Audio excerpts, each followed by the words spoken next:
Don't stop. I need this." Clara Rollins sobbed the words against the chest of a man she'd met 3 days ago, a stranger whose arms felt safer than any home she'd ever known. Outside, the Wyoming blizzard screamed like the devil himself.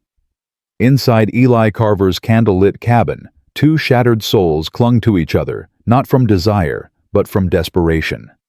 She was a widow, running from cruelty. He was an outlaw hiding from blood, and neither knew that survival would cost them everything. Before we begin, subscribe to this channel and stay until the end. Comment below which city you're watching from, so I can see how far this story travels. Now let's begin.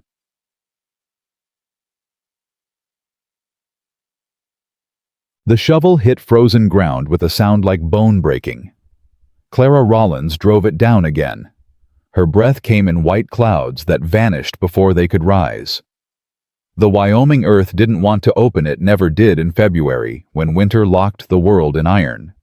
But Thomas deserved better than the shallow grave the town had given him. 6 inches of dirt and a crooked cross that wouldn't last till spring. She dug. Alone. In darkness. Her wedding ring kept slipping because she'd lost so much weight in 3 weeks. 3 weeks since they murdered her husband. "That's deep enough, girl." The voice crawled across her skin like something diseased. Clara didn't look up. She knew Silas Croft's voice the way you know a rattlesnake's warning deep in your bones in the place where fear lives. "Get off this land." Her voice didn't shake. That surprised her. Croft moved closer. She could smell him now, tobacco and whiskey, and something rotten underneath. His 2 men flanked him, hands resting on their gun belts. "This land?" He laughed wet and thick. "Sweetheart, I own the church, the store, the judge who cleared my boys of murder. I own every inch of dirt in Sage Hollow." He spat onto Thomas's grave. "Including you if you're smart." Clara's fingers tightened on the shovel handle. She straightened slowly and met his eyes for the first time since the trial that wasn't a trial. Since the judge had called Thomas's death unfortunate but justified and let Croft's killer walk free. "I'll never belong to you." "Then you'll starve." He stepped closer. "Nobody in this town will sell you flour, won't give you work, won't even look at you on the street.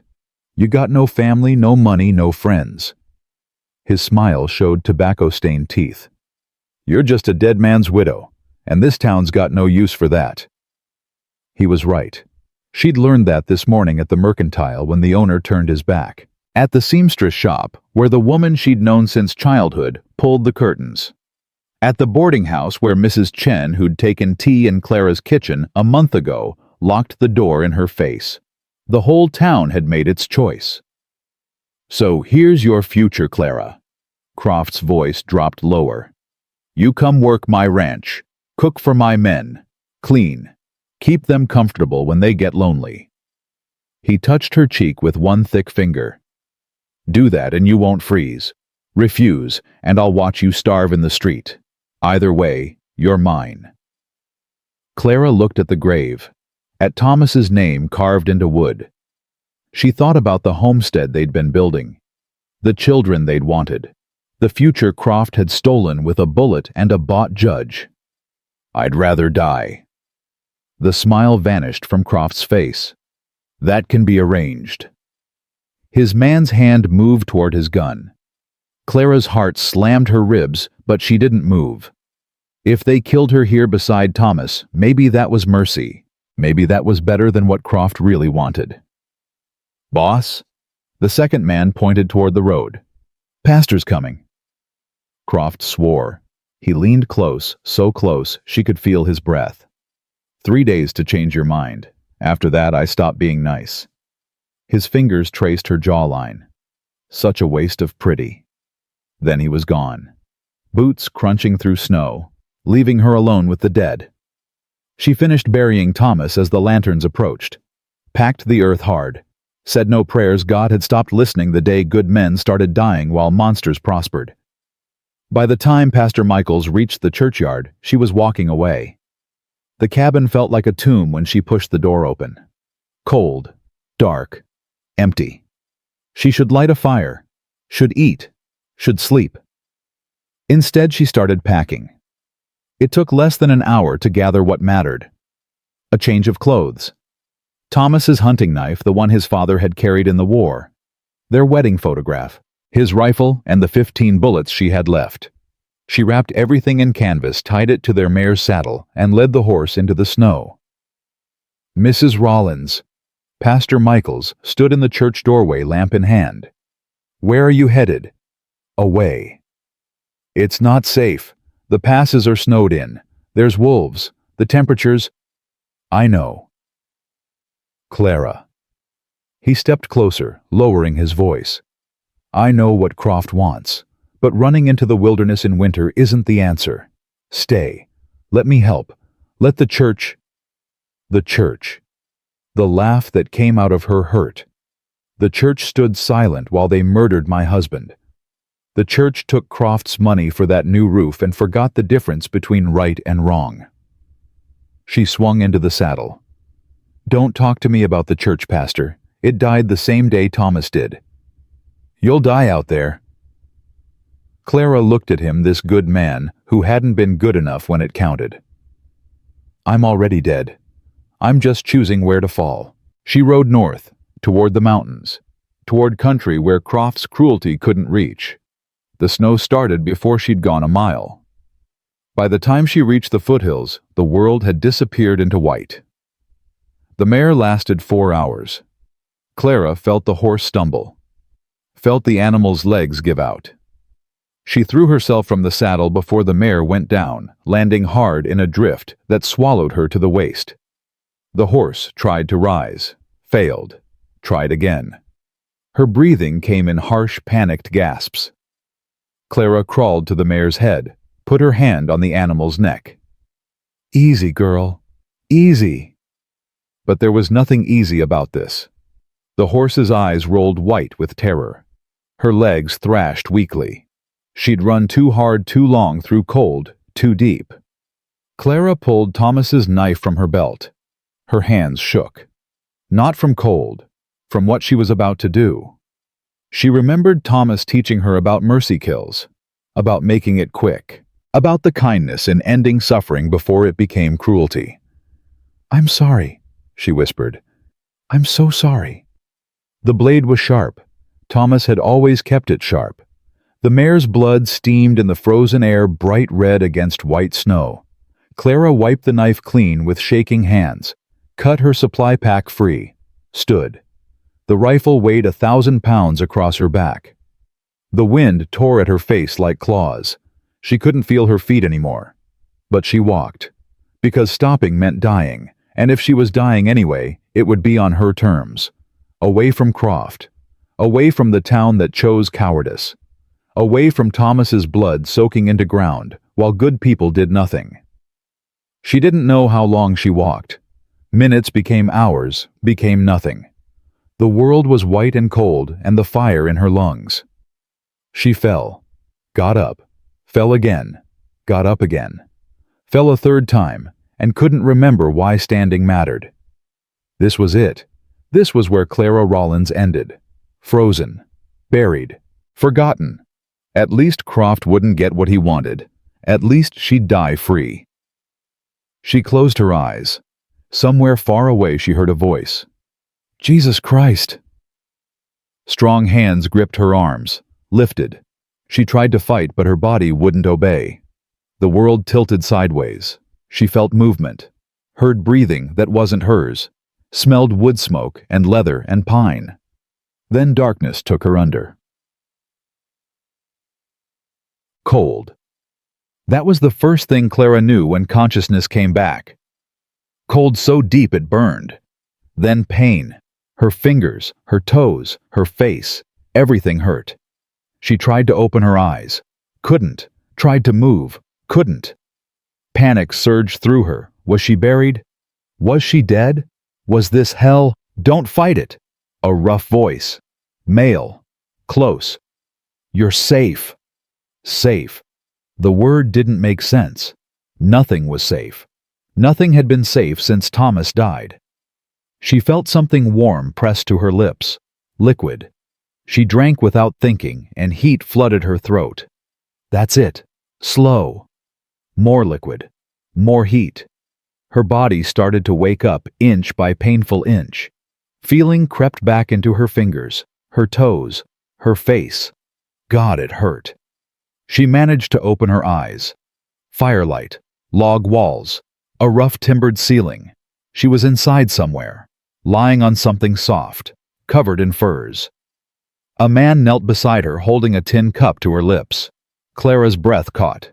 He wasn't handsome. His face was too weathered for that, too carved by wind and sun. Long dark hair tied back with leather. Scars on his knuckles. A jaw that looked like it had been broken and healed wrong.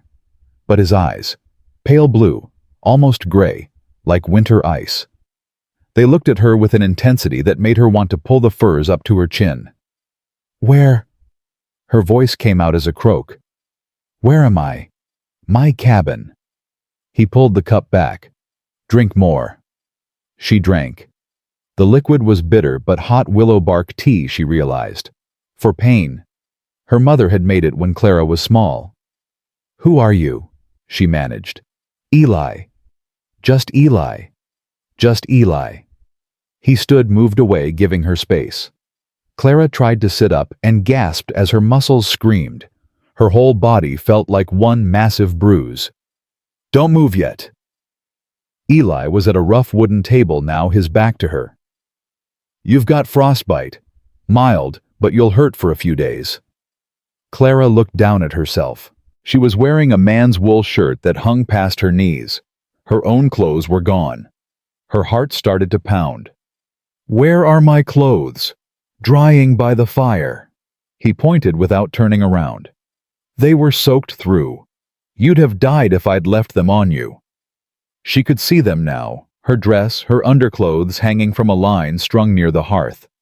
And beside them on the table, her knife, her rifle, her pack, everything she owned, in reach of a stranger. Did you? She couldn't finish the question, couldn't make herself ask what he'd done while she was unconscious. I took off your wet clothes and put you in dry ones. His voice was flat matter-of-fact. That's all. You can check yourself if you don't believe me. Clara did. Her hands moved under the furs, checking. Everything seemed intact, untouched. She looked at him again. Really looked. He stood with his back to her, giving her privacy even now. His shoulders were tense, his hands visible. Every movement careful, non-threatening. This wasn't a man planning violence. This was someone who understood fear. Thank you, she said quietly, for saving me. Eli nodded but didn't turn around. He poured something from a pot into a bowl, then brought it to her. Venison stew. The smell made her stomach clench with sudden desperate hunger. Eat. She took the bowl with shaking hands. The first bite was heaven. The second was better. She ate like someone drowning, barely tasting it until the bowl was empty, and she was using bread to soak up the last drops. When she looked up, Eli was watching her. More? She nodded, shame burning her cheeks, but she was too hungry to care about pride. He refilled the bowl. She ate slower this time, forcing herself to chew, to taste, to act human instead of animal. How long was I out there? She asked between bites. Before you found me. Don't know. Hour maybe. You were face down in a drift. He poured coffee into 2 cups, handed her one. Another 30 minutes and you'd have been past saving. How did you find me? Wasn't looking for you. Was checking trap lines. Saw something dark against the snow. His mouth twitched slightly. Thought it might be a wolf kill. Found you instead. Clara wrapped her hands around the warm cup. Lucky for me. Maybe. The word hung between them. Clara studied him over the rim of her coffee. He was older than she'd first thought, 30, maybe more. Weathered in a way that came from hard living, not just hard weather. And there was something in his eyes. Something dark and old. Something haunted. Why are you up here alone? She asked. Eli's expression closed like a door slamming. Could ask you the same thing. I'm running from something. So am I. What? He moved to the window, stared out at the storm. None of your business. The words should have stung. Instead, Clara felt a strange recognition. She understood the need to keep secrets, understood how the past could hurt you with other people's questions. Fair enough, she said quietly. Eli glanced back, surprise flickering across his face. Then he returned to the fire, sat with his back against the wall, and pulled out a whetstone. Started sharpening one of his knives. The rhythmic scrape of steel on stone filled the silence. Clara finished her coffee, set the cup aside, tried to sit up fully, and succeeded this time, though her head spun. The storm, she said. How long will it last? 3 days, maybe 4. And then you leave. Blunt, but not cruel. Clara nodded slowly. 3 or 4 days. Then she'd be alone again, walking too, where she had no destination, no plan beyond escape. Where will you go? Eli asked. I don't know. West maybe? Oregon? California? She paused. Somewhere Silas Croft can't reach. She hadn't meant to say the name, but exhaustion loosened her tongue. Eli's head came up sharply. Silas Croft, the rancher. You know him. Everyone knows him. Owns half of Wyoming. His eyes narrowed. What did he do to you? Clara looked at the fire, at the flames eating the wood, turning it to ash and heat. She should lie, should keep her pain private. But what did it matter? This man was a stranger. After the storm, she'd never see him again. He murdered my husband, she said. The words came out flat, empty. She'd cried all her tears already. 3 weeks ago, Thomas caught Croft's men stealing our cattle. They shot him, left him bleeding in the mud. She pulled the wedding photograph from her pack, looked at Thomas's face. God, he'd been so young, so alive. The judge ruled it self-defense. Croft offered me a job at his ranch, cooking, cleaning, keeping his men comfortable. Her fingers tightened on the photograph. Gave me 3 days to accept. You ran instead. I ran instead. Eli was quiet for a long moment. The only sound was the scrape of his whetstone. Then, good. The word was simple, but something in his tone made Clara look up. There was approval in his eyes, respect, as if he understood exactly what it cost to choose death over degradation. Your husband, Eli said. He was a good man. The best I've ever known. Clara traced Thomas's face in the photograph. He was kind, patient. He taught me to shoot, to read the weather, to mercy kill a horse so it doesn't suffer. Her voice cracked. He taught me that good men still existed. Then Croft's bullet taught me that good men die while bastards prosper. They do, Eli agreed quietly. But your husband died protecting what was his. That's more than most men get. That's honor. Clara felt tears sting her eyes, the first real tears since the burial. Honor doesn't keep you warm at night. Honor doesn't bring him back. No, but it means something. It has to mean something. The way he said it, desperate, almost made Clara study him again. This wasn't just philosophy. This was personal. What did you do? She asked softly. What are you running from? Eli's hand stilled on the whetstone. For a heartbeat, she thought he might answer. Then he stood abruptly, moved to the far side of the cabin, turned his back. Get some rest. You need to heal. Dismissal. Clear and final. Clara lay back down, pulling the furs around her. She should be angry at his rudeness, should demand answers, but she was so tired, and the fire was so warm. And for the first time since Thomas died, she felt something other than cold. She closed her eyes. Just before sleep took her, she heard Eli speak. So quiet, she almost missed it. I killed men who didn't deserve to die. That's what I'm running from. And I'll never stop running.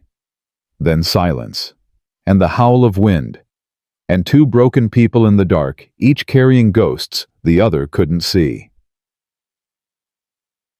Clara woke to screaming. Not human screaming animal. High and terrible and close. She bolted upright, heart hammering. The cabin was dark, except for the dying fire. Where was Wolves? Eli's voice came from near the window. They smell the meat drying outside. Clara could hear them now, snarling, fighting the sound of bodies hitting the cabin walls. Her hand moved instinctively toward her knife. They can't get in, Eli said. He hadn't moved from the window. Walls are solid. They'll leave when they're done fighting over scraps. But Clara couldn't shake the fear. She'd heard stories about wolves, about what they did to people caught alone in winter. Another thud against the wall, closer. How many? Her voice shook. 5, maybe 6. Are you sure they can't? I'm sure. But his hand rested on the rifle beside him, and Clara noticed he'd moved her knife closer to the bed while she slept, just in case. The wolves fought for another 10 minutes, snarling, snapping, howling their rage at the cold and hunger. Then as suddenly as they'd come, they were gone. Silence rushed back in, broken only by wind and crackling fire. Eli added wood to the flames. The cabin brightened. Clara could see him properly now, the tension in his shoulders, the way his eyes kept moving to the window. He was afraid too. He just hid it better. Does that happen often? She asked. Often enough. He poured coffee, brought her a cup. Winter's hard, makes everything desperate. Clara took the coffee gratefully. Her hands had started shaking, delayed reaction to fear. I heard stories, she said, about wolves taking people. A family south of Sage Hollow lost their daughter last winter. They found her. She stopped. They found pieces. Wolves don't usually attack humans unless they're starving or rabid. Eli sat by the fire, his back against the wall. That family probably left their daughter outside too long, or she wandered off alone. He looked at Clara. That's how people die out here, not from wolves, from being careless, from not respecting how fast things can go wrong. Like riding into a blizzard with no destination. Like that. Clara sipped her coffee. The warmth helped settle her nerves. You think I'm stupid? For running? I think you made a choice. Stupid would have been staying. Letting Croft. He stopped. You chose survival on your terms. That's not stupid. That's brave. Brave would have been fighting him. Standing up to him. Not running like a coward. Fighting him would have gotten you killed or worse. Eli's voice hardened. Men like Croft don't lose. They own the law. They own the guns. They own everything. Fighting him head-on is suicide. He met her eyes. Running was the only smart play. Clara studied him. You sound like you know about men like Croft. I do. Because you worked for men like that. Because I was a man like that. The words dropped into the silence like stones into deep water. Clara's breath caught. What? Eli looked at the fire, at the flames dancing across his scarred hands. I told you. I killed men who didn't deserve to die. I did it for money. For men who paid me to make problems disappear. His voice was flat, emotionless. I was good at it, real good. That's how I bought this cabin, with blood money. Clara should have been afraid, should have grabbed her knife and backed away. Instead, she asked, Why did you stop? Because I looked in a mirror one day and didn't recognize what looked back. He raised his head. Because I shot a man in front of his 10-year-old son, and that boy's screaming is the only sound I hear some nights. His pale eyes met hers. Because being a monster gets easier every time. And I was scared I'd forget how to be anything else. The honesty in his voice. The raw pain. Clara recognized it. Because she carried the same weight. Different crimes maybe, but the same guilt. That's why you're up here, she said quietly. Alone. Punishing yourself. I deserve punishment. Maybe. But hiding up here isn't redemption. It's just slow suicide. She set down her coffee. You saved me. That counts for something. Saving one widow doesn't balance the scale for 15 dead men. 15. Clara couldn't keep the shock from her voice. 15 I'm sure of, maybe more. Eli stood paced to the window. I kept count at first, thought it mattered. Then I stopped counting because it hurt less not to know. He turned back to her. So don't tell me saving you counts for something. Don't tell me I'm a good man underneath. I'm not. I'm exactly what I look like, a killer hiding in the mountains because I'm too much of a coward to face what I've done. Clara pushed herself to standing, ignoring the protest of her body. She crossed the cabin until she stood in front of him. My husband was a good man, she said. The best I ever knew. And he's dead because good wasn't enough against Croft's evil. She met Eli's eyes. You were evil. Maybe you still are. But you pulled me out of the snow. You gave me your bed. You gave me your shirt. You put my knife where I could reach it. Her voice softened. Evil men don't do that. You don't know what I'm capable of. Maybe not. But I know what Croft's capable of. I know what his men did to my husband. She stepped closer. And I'd rather be trapped in a cabin with a reformed killer than in a town full of good people too scared to help. Eli stared at her. Something shifted in his expression, surprise maybe, or something deeper. You should be afraid of me, he said quietly. I am, a little. Clara managed a small smile. But I'm more afraid of freezing to death, so we're stuck with each other for 3 more days. We can spend them in silence hating ourselves. Or we can... She paused. I don't know. Be human together. Eli was quiet for a long moment, then so faint she almost missed it. He smiled. It transformed his face, made him look younger, less haunted. Be human together, he repeated. When's the last time I did that? When's the last time anyone did? Clara returned to the bed, suddenly exhausted. We're all hiding from something. You're just more honest about it. She lay back down, pulling the furs around her. Eli returned to his spot by the fire, picked up his whetstone, went back to sharpening his knife. But something had changed. Some wall had come down. Clara, he said after a while. Yes, thank you. For what? For not running. For not looking at me like I'm a monster. Clara closed her eyes. You pulled me from the snow. Until you give me reason to think otherwise, you're just the man who saved my life. She felt sleep pulling at her warm and heavy. Just before she went under, she heard Eli speak one more time. Then I'll try to keep being that man, at least for 3 days. Outside the storm raged. The wolves were gone. The fire burned, and 2 broken people, a widow and a killer, found an uneasy peace in the darkness. 3 days. It seemed like forever. It seemed like no time at all. The first day passed in silence, broken only by wind and fire. Clara slept through most of it, her body demanding rest it had been denied for weeks. Each time she woke, Eli was there, adding wood to the flames, checking her hands and feet for signs of worsening frostbite, leaving water and food within reach. He moved like a ghost through the cabin, quiet and careful, always maintaining distance. She watched him when she thought he wasn't looking.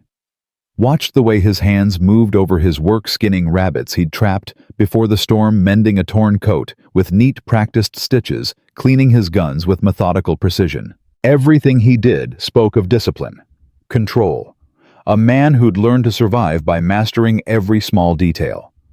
By the second morning, Clara could stand without her legs shaking. She made it to the window and looked out at a world buried in white.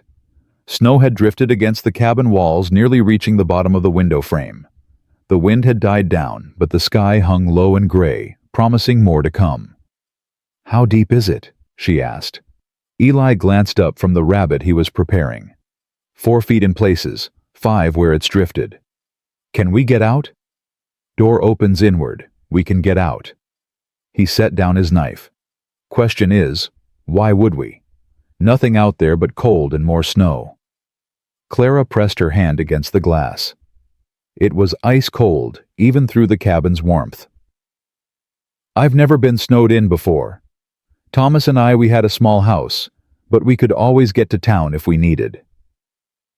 You miss it, the town? No.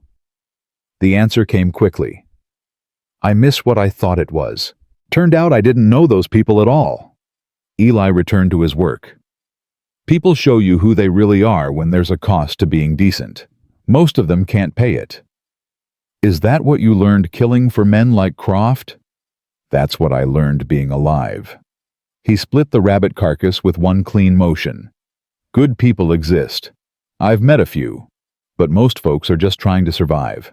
They'll sacrifice anyone if it means keeping themselves safe. Clara turned from the window. You sound like you don't blame them. I don't. Survival's the strongest instinct we have. He met her eyes. You ran from Sage Hollow instead of staying to fight. That's survival. Nothing shameful about it. Then why do you blame yourself for surviving? Eli's jaw tightened. Because the men I killed, they were surviving too. They had families, debts, reasons they needed the money my employers wanted to keep. He went back to his work movements sharper now. I told myself they were bad men, outlaws, threats, made it easier to pull the trigger. Then I met that boy, the 10-year-old who watched me shoot his father. You know what his crime was? Testifying against a mine owner who was poisoning the water?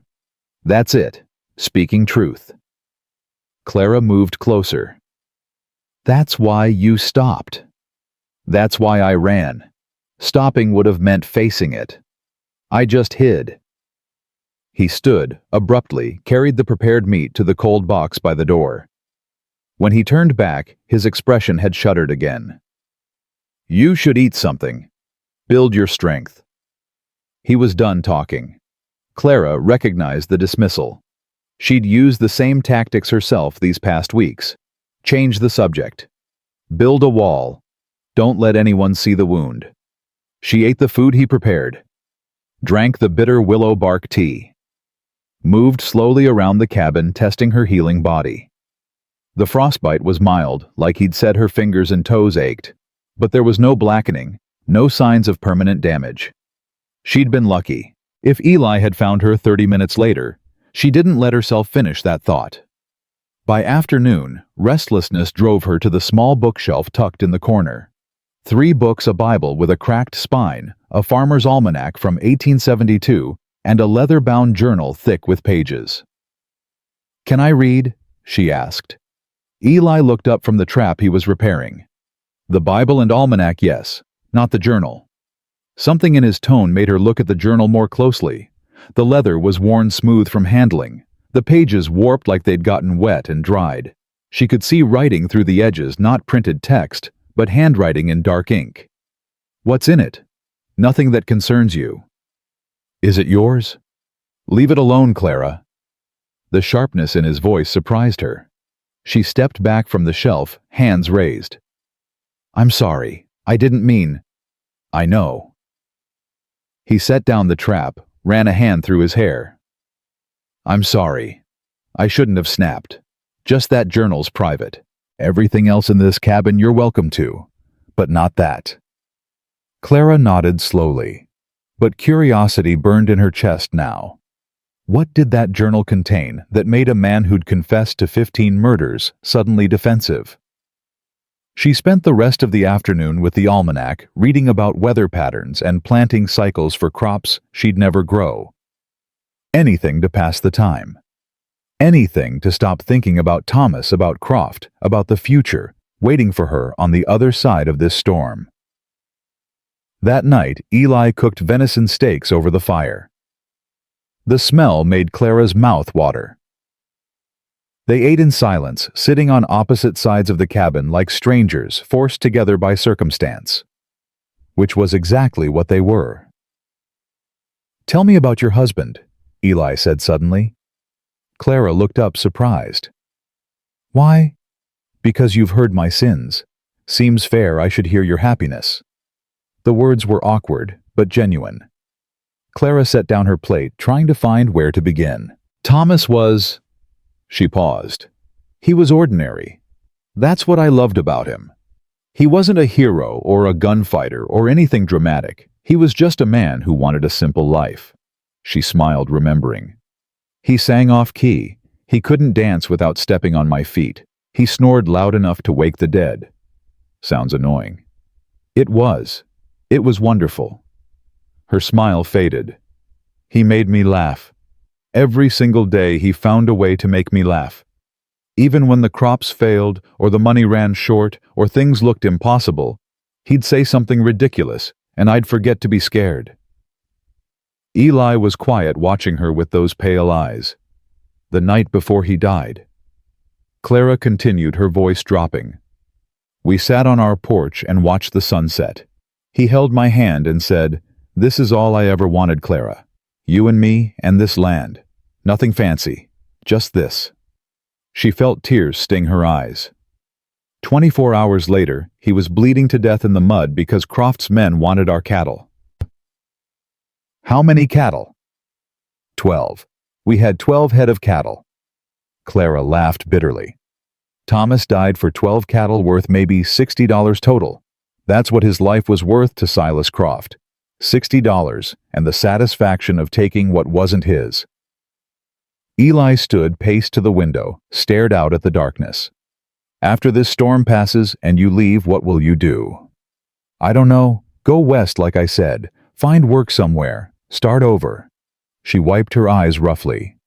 What else can I do? You could go back, face Croft, make him pay. Clara stared at him. You just told me fighting men like Croft is suicide. It is, but you asked what you could do. That's an option. He turned from the window. Probably a stupid option, but it's there. Why would you even suggest that? Because I can see it in your eyes. The same thing I see when I look in the mirror. His voice was quiet. You're not running away, Clara. You're running from yourself. From the fact that you want revenge and you hate yourself for wanting it. The words hit like a slap. Clara stood, anger flashing through her. You don't know anything about what I want. Don't I? He crossed the cabin, stopped a few feet from her, close enough that she could see the old pain in his eyes. I've spent 3 years hiding in these mountains, telling myself I'm serving penance. You know what I'm really doing? Running from the fact that part of me misses it.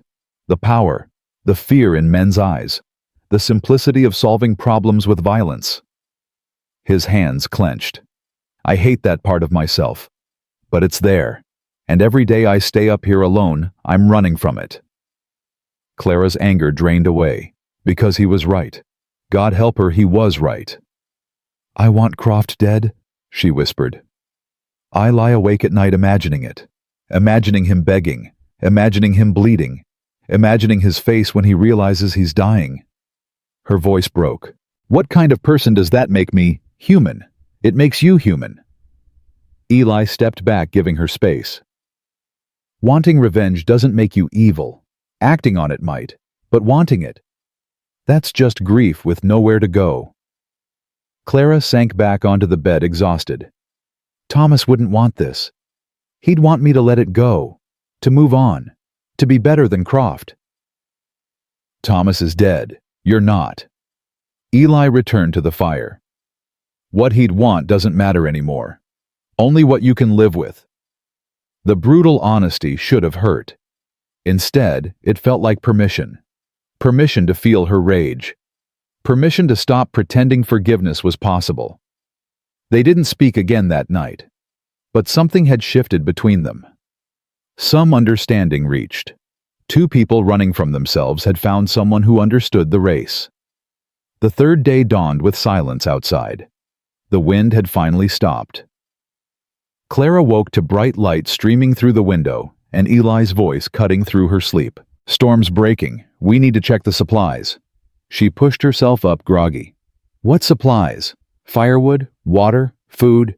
We've got enough for maybe 2 more days if we're careful.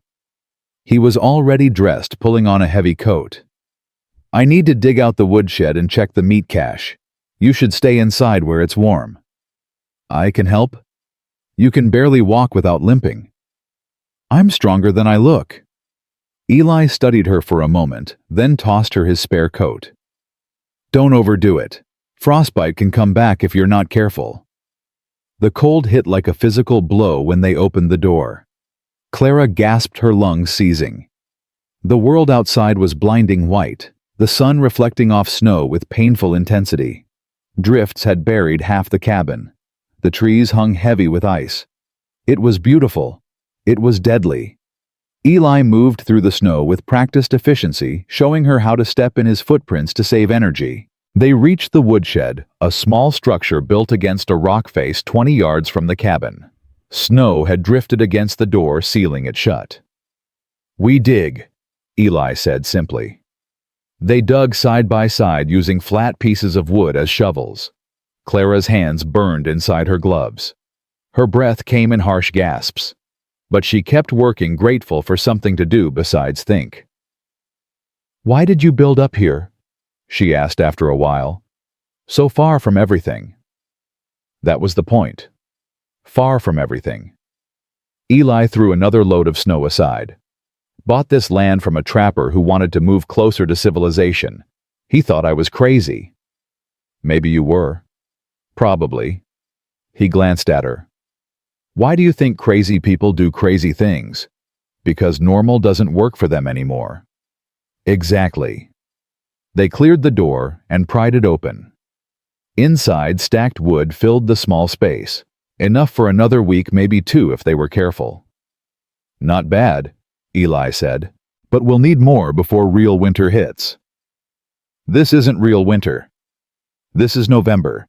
Wait till January when the temperature drops so low your spit freezes before it hits the ground." He started loading wood into a canvas sling. "That's when people die. Not from storms. From underestimating how fast the cold can kill." Clara helped him carry wood back to the cabin. 3 trips cleared enough for the next few days.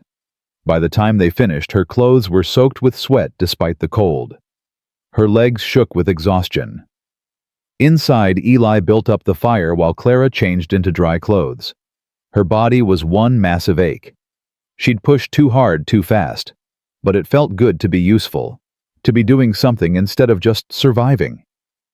"You did well out there," Eli said, handing her coffee. "Most city women would have collapsed." "I'm not a city woman, I'm a ranch wife." She stopped. "I was a ranch wife." The correction hurt. The acknowledgement that her old life was truly gone. Eli didn't offer empty comfort. He just nodded understanding in his eyes. They spent the rest of the day inside, letting their clothes dry, resting their bodies. Clara found herself watching Eli again, the way he moved through small tasks with focused intensity. Whittling a new handle for a broken trap. Mending a tear in his coat. His hands were never still. As if stopping meant thinking, and thinking was dangerous. "Do you ever go to town?" she asked. "Once a month. For supplies." He didn't look up from his work. "Ride to a trading post about 15 miles east. Run by a Shoshone family who don't ask questions." "Don't you get lonely?" "Every day." The honesty surprised her. "Then why stay?" "Because loneliness is better than what I'd become around people." He set down his knife, met her eyes. "You put me in a town around men with guns and money and problems, I'd fall back into old patterns. I know myself well enough to know that." Clara thought about that. About how hard it was to change when everything around you stayed the same. About how sometimes the only way to become someone different was to remove yourself from who you were. "I understand that," she said quietly. "More than you know." Night fell early the way it did in the mountains. Eli cooked salt pork and beans. They ate by firelight, the cabin warm and close. "Tomorrow the weather should hold," Eli said. "Day after that maybe you can travel. I'll give you directions to the trading post. They'll help you get to Fort Collins from there." Clara's stomach clenched. Tomorrow. The storm was ending, which meant this strange interlude was ending, which meant she'd be alone again, facing a future she couldn't imagine. "What if I stayed?" The words came out before she could stop them. Eli's head snapped up. What? Just for a while, another week, maybe 2. She spoke quickly before courage failed her. I could help with chores, hunting, trapping. I'm a fast learner and I can work hard. You said yourself winter's coming and you'll need more wood, more food. It would be easier with 2 people. No. Why not? Because you don't belong here. Eli stood paced to the window. This cabin, this life, it's punishment. It's exile. You shouldn't be part of that. What if I want to be? You don't. You're just scared to face what comes next. He turned back to her. I understand that. But hiding up here won't solve anything. Trust me. I've tried for 3 years. Clara stood cross to him. You're right. I'm scared. Terrified. I have no money, no home, no plan. Croft probably has men watching the roads. And even if I make it west, what then? I'm a widow with no skills except ranching and being a wife. Her voice shook. At least here I'd be useful. At least here I'd be safe. Eli finished softly. Yes. Safe. He studied her face. That's not a good reason to stay. It's the only reason I have. Eli was quiet for a long moment. Then he shook his head. 1 more week. That's all. Long enough for you to get your strength back fully. For the passes to clear. Then you leave. Relief flooded through Clara. 1 week. I promise. She didn't mention that a week ago dying in the snow had seemed preferable to living. Didn't mention that for the first time since Thomas died, she felt something other than despair. Didn't mention that maybe, just maybe, she wasn't ready to say goodbye to the first person in months who'd treated her like she mattered. Eli returned to his spot by the fire, but Clara caught the way his shoulders had relaxed slightly, the way tension had eased from his jaw. He was lonely too. He just hid it better.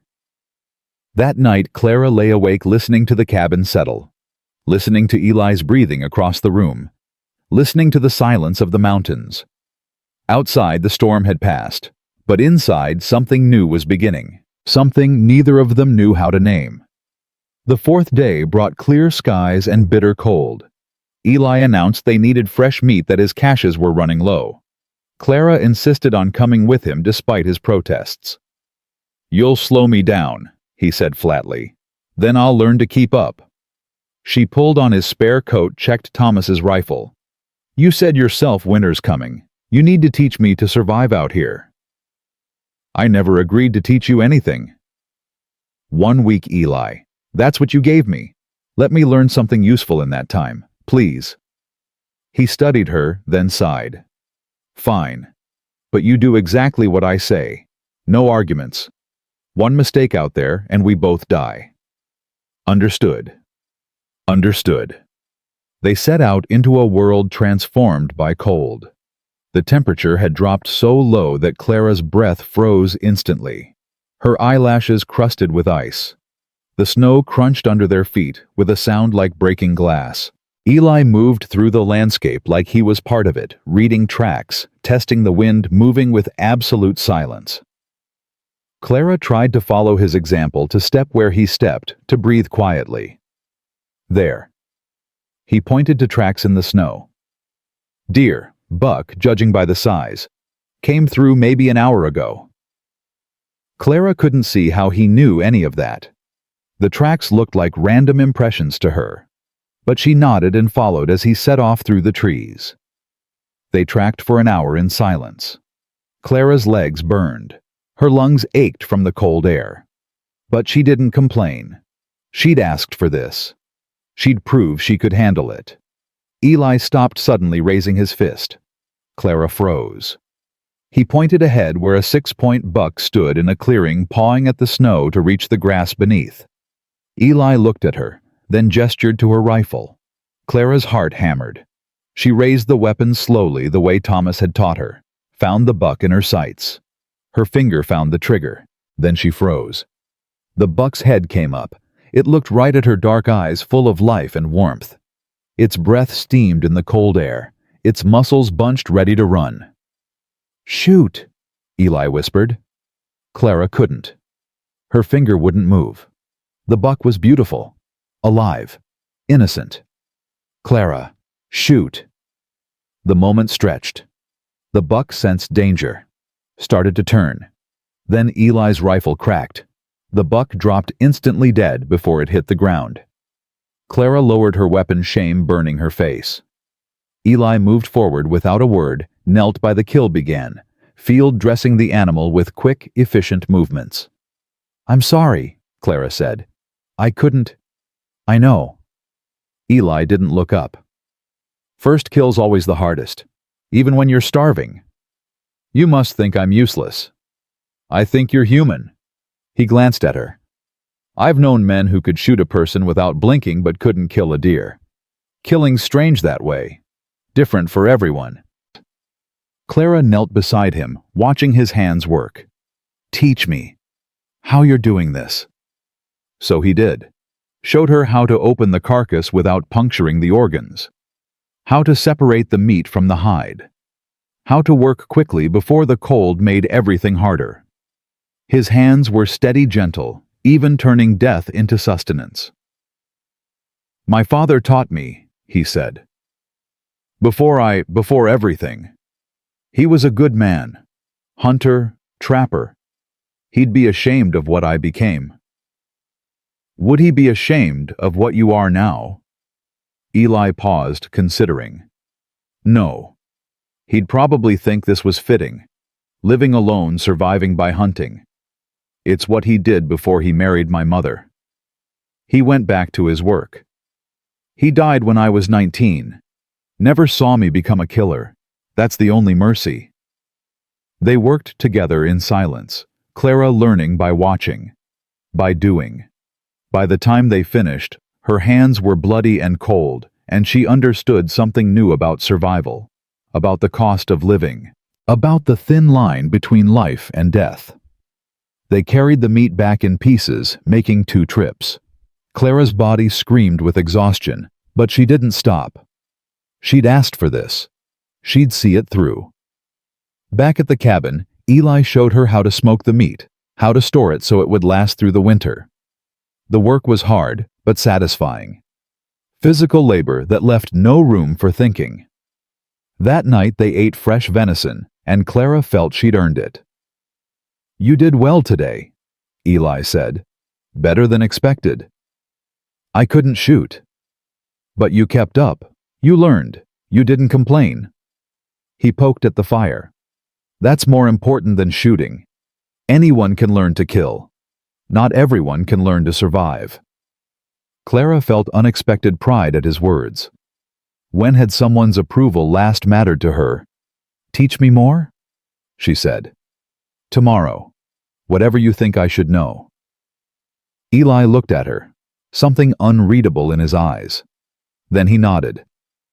"Tomorrow. But you rest tonight. You'll be sore in the morning." He was right. When Clara woke the next day, every muscle screamed, but she got up anyway. Eli was already outside checking his traps. She found him an hour later near a frozen stream resetting a trap that had been sprung empty. "What happened?" she asked. "Fox probably, smart enough to take the bait without getting caught." He stood brushing snow from his knees. "They learn. That's what makes them dangerous." "What do you mean?" "A dumb animal follows instinct, predictable, easy to trap. Smart ones learn from mistakes, change their patterns, start thinking like you think." He met her eyes. "That's when hunting becomes war." Clara heard the subtext. He wasn't just talking about foxes. "Is that what happened to you?" "You got smart, started thinking like the men hunting you." "Something like that." He started walking back toward the cabin. Clara followed. "Eli, why did you really stop the real reason?" He stopped walking, stood with his back to her for a long moment. Then, "Because I realized I wasn't hunting bad men anymore. I was killing anyone who inconvenienced rich men with power. Farmers who wanted fair prices. workers who wanted safe conditions, that 10-year-old boy's father who just wanted clean water. His voice went rough. I realized I'd become the thing I hated most, a bully with a gun, and I couldn't live with that. Clara stepped closer. So you ran. So I ran. He turned, and his eyes were full of self-loathing. Just like you ran. Just like anyone with half a brain runs when they realize what they've become. But you saved me. You could have left me in the snow. You didn't. One good deed doesn't erase 15 murders, Clara. No, but it's a start. She surprised herself by reaching out, touching his arm. You want to know what I think you're punishing yourself because you think that's what you deserve. But punishment doesn't change anything. It just makes you feel like you've paid a debt you never actually settle. Eli stared at her hand on his arm like he'd forgotten what human touch felt like. What would you suggest instead?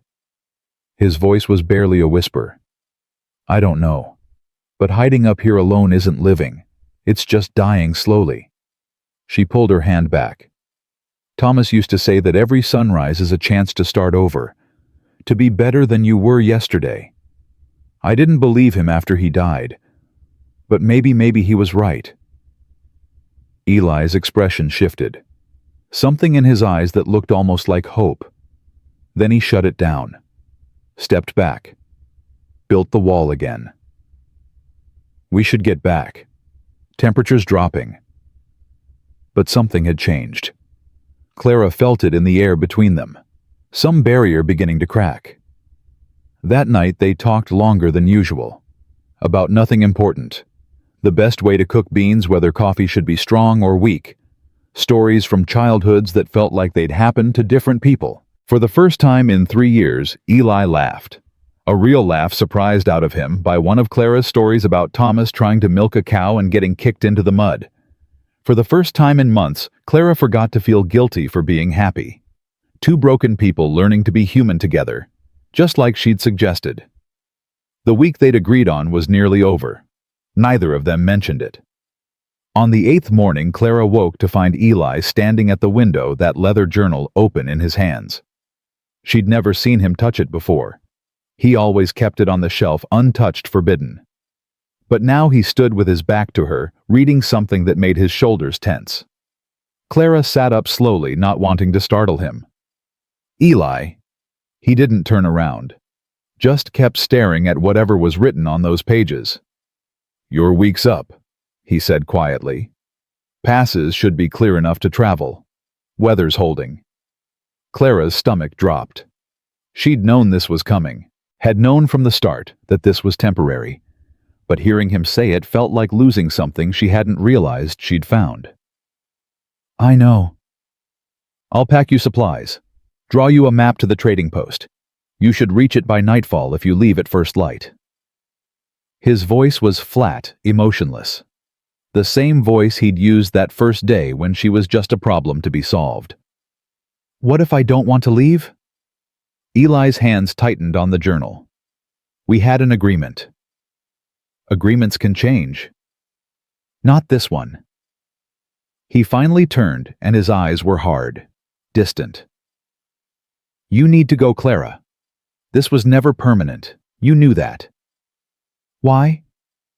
Because you've decided you deserve to suffer alone. Because punishing yourself is more important than... She stopped, not knowing how to finish. More important than what friendship company? Something neither of them could name. Because I'm dangerous. He snapped the journal shut. You've seen glimpses. You've heard stories. But you don't really know what I am, what I'm capable of. Then show me. Clara stood crossing to him. Show me what's in that journal that scares you so badly. No. Why not? Because then you'd run, and you'd be right to. He moved to put the journal back on the shelf, but Clara stepped in front of him. I'm not running anymore. Not from Croft. Not from my past. And not from you. She held out her hand. Show me. For a long moment, Eli just stared at her outstretched hand. Then slowly, he placed the journal in it. His fingers trembled slightly. Clara opened the journal. The first page was a list of names written in neat handwriting. Beside each name, a date, a location, sometimes a brief note. Robert Miller, March 3, 1872, Denver. Testified against mine owner Samuel Chen. June 15, 1872. Cheyenne. Union organizer Margaret Doyle. September 1, 1872. Laramie. Refused to sell land. The list went on. Page after page. 15 names. No, Clara counted again 18 names. 3 more than Eli had admitted. Her hands shook as she turned the pages. After the names came something worse. Detailed accounts of each killing. How he'd tracked them. How he'd waited. How he'd pulled the trigger. The writing was clinical, detached, as if he'd been documenting someone else's crimes. But near the end, the tone changed. The handwriting got messier, the entries shorter, more anguished. I can't do this anymore. I see their faces when I sleep. I hear their voices. Margaret Doyle begged for her children. Samuel Chen asked me why. I had no answer. I have no answers for any of this. Final entry. Jacob Morrison, December 8, 1872. Boulder. Spoke against water rights theft. His son watched. The boy's screaming won't stop. It's been 3 months and I still hear him screaming.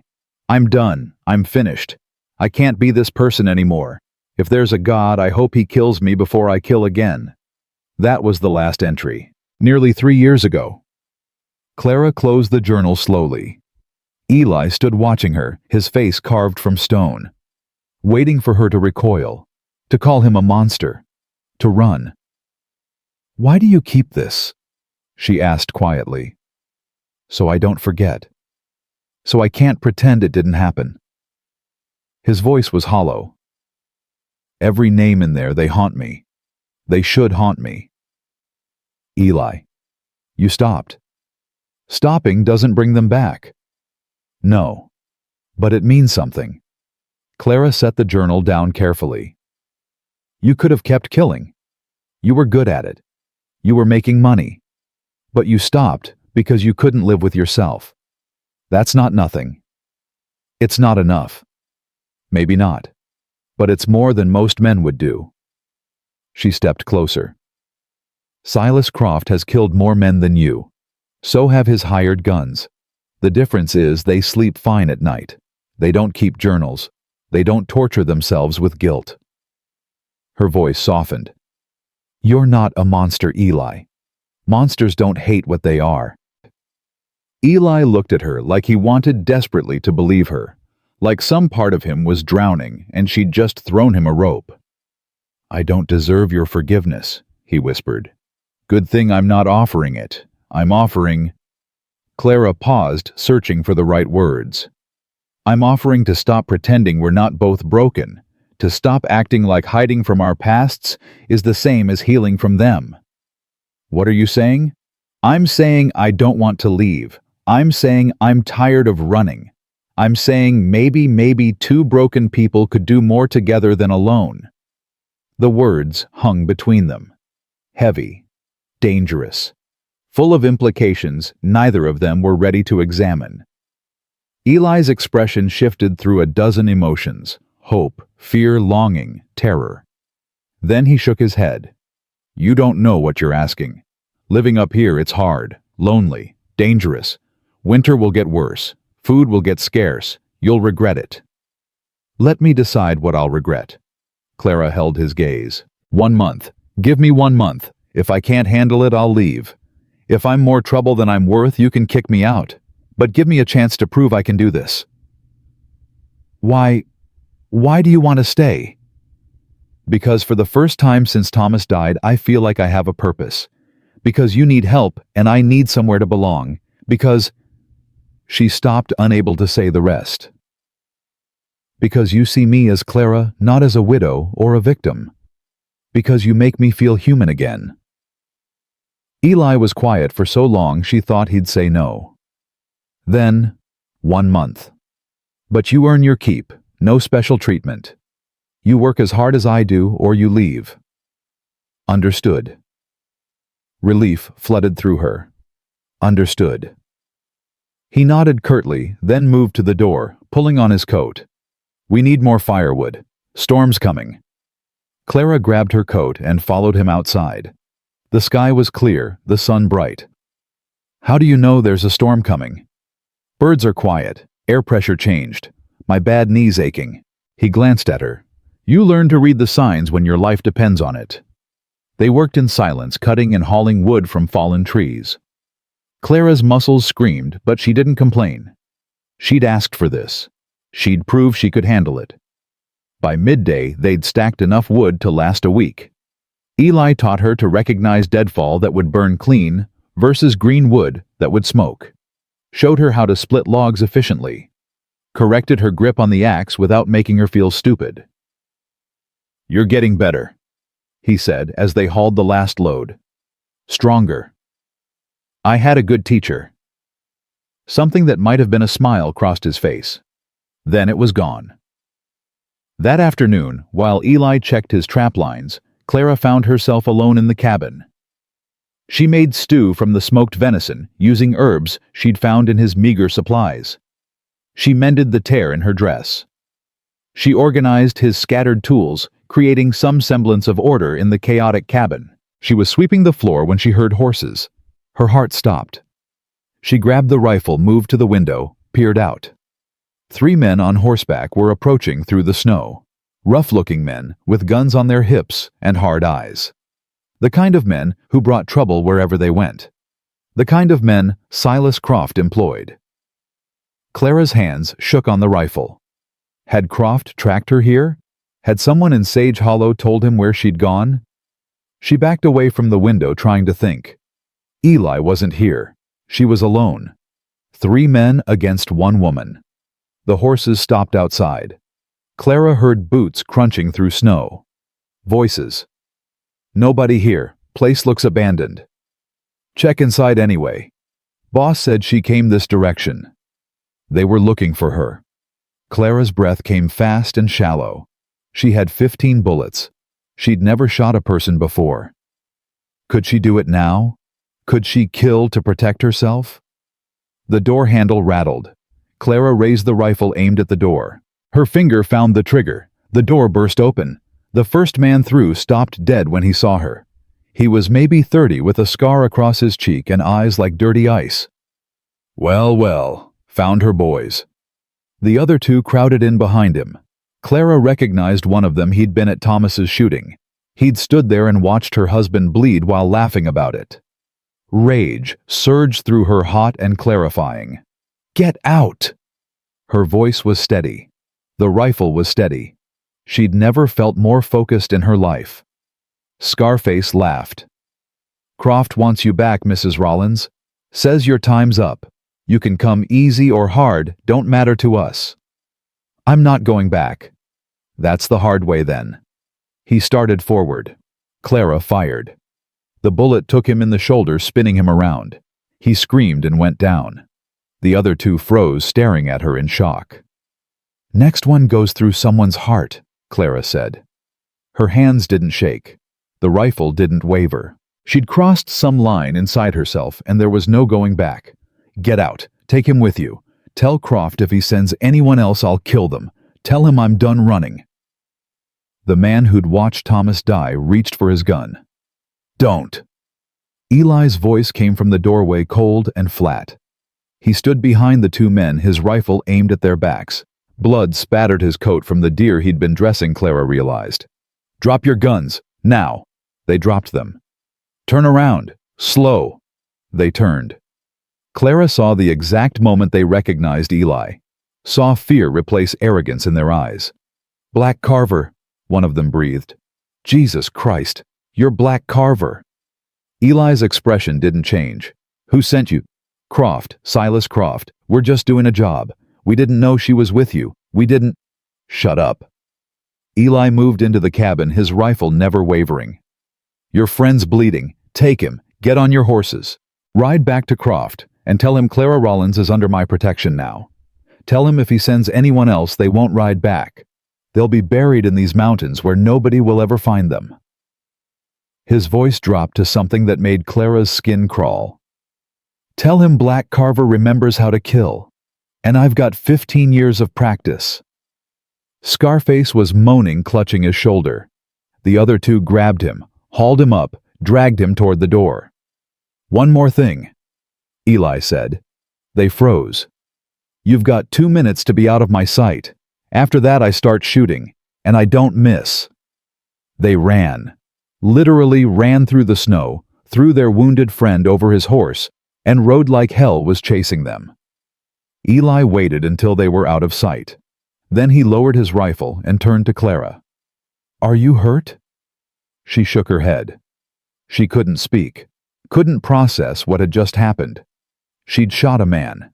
She'd aimed a gun at another human being and pulled the trigger. The rifle slipped from her hands and clattered to the floor. "Clara!" Eli was in front of her suddenly, his hands on her shoulders. "Look at me. Are you hurt? I shot him?" Her voice came out strange and distant. "I shot him, and I didn't even hesitate. I wanted to. God help me, I wanted to kill him." "That's normal. That's survival." His grip tightened. "You did what you had to do. You protected yourself." "I'm not sorry." The realization hit her like cold water. He was going to take me back to Croft. He was going to hurt me, and I'm not sorry I shot him. "You shouldn't be sorry. He chose to break into this cabin with a gun. He chose to threaten you. You just chose not to be a victim." Eli's voice was fierce. "Don't let anyone make you feel guilty for surviving." Clara looked up at him. At this man who'd killed 18 people and spent 3 years hating himself for it. "Is that what you tell yourself about the people you killed?" "No, because they didn't choose to threaten me. They were just in the way of powerful men."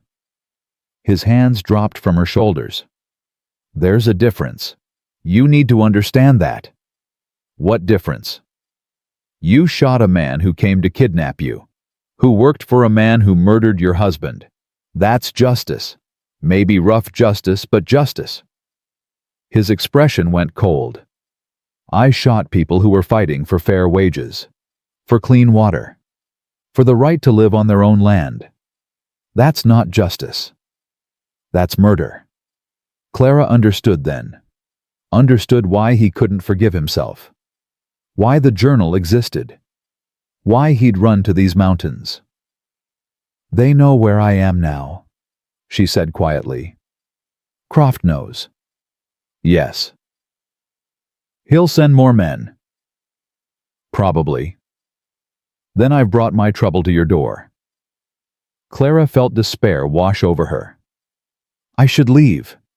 Before you—" "No." Eli's voice was hard. "You're not leaving. You're not running anymore. Neither am I." "But those men, they called you Black Carver. They were terrified of you. If Croft knows who you are, then he knows he made a mistake sending men after you." Eli picked up her rifle, checked it automatically, handed it back to her. "Let him send more. Let him come himself if he's got the spine for it. I'm done hiding." Clara stared at him. "What are you saying?" "I'm saying you were right. Hiding isn't living. It's just dying slowly." He moved to the window, stared out at the mountains. "I've spent 3 years up here telling myself I was doing penance. Really, I was just being a coward, afraid to face what I'd done, afraid to try being someone different." He turned back to her. "You shot that man today. You could have frozen, could have let them take you. But you fought. That took courage." "I was terrified. Courage isn't not being scared. It's being scared and doing what needs to be done anyway." He crossed back to her.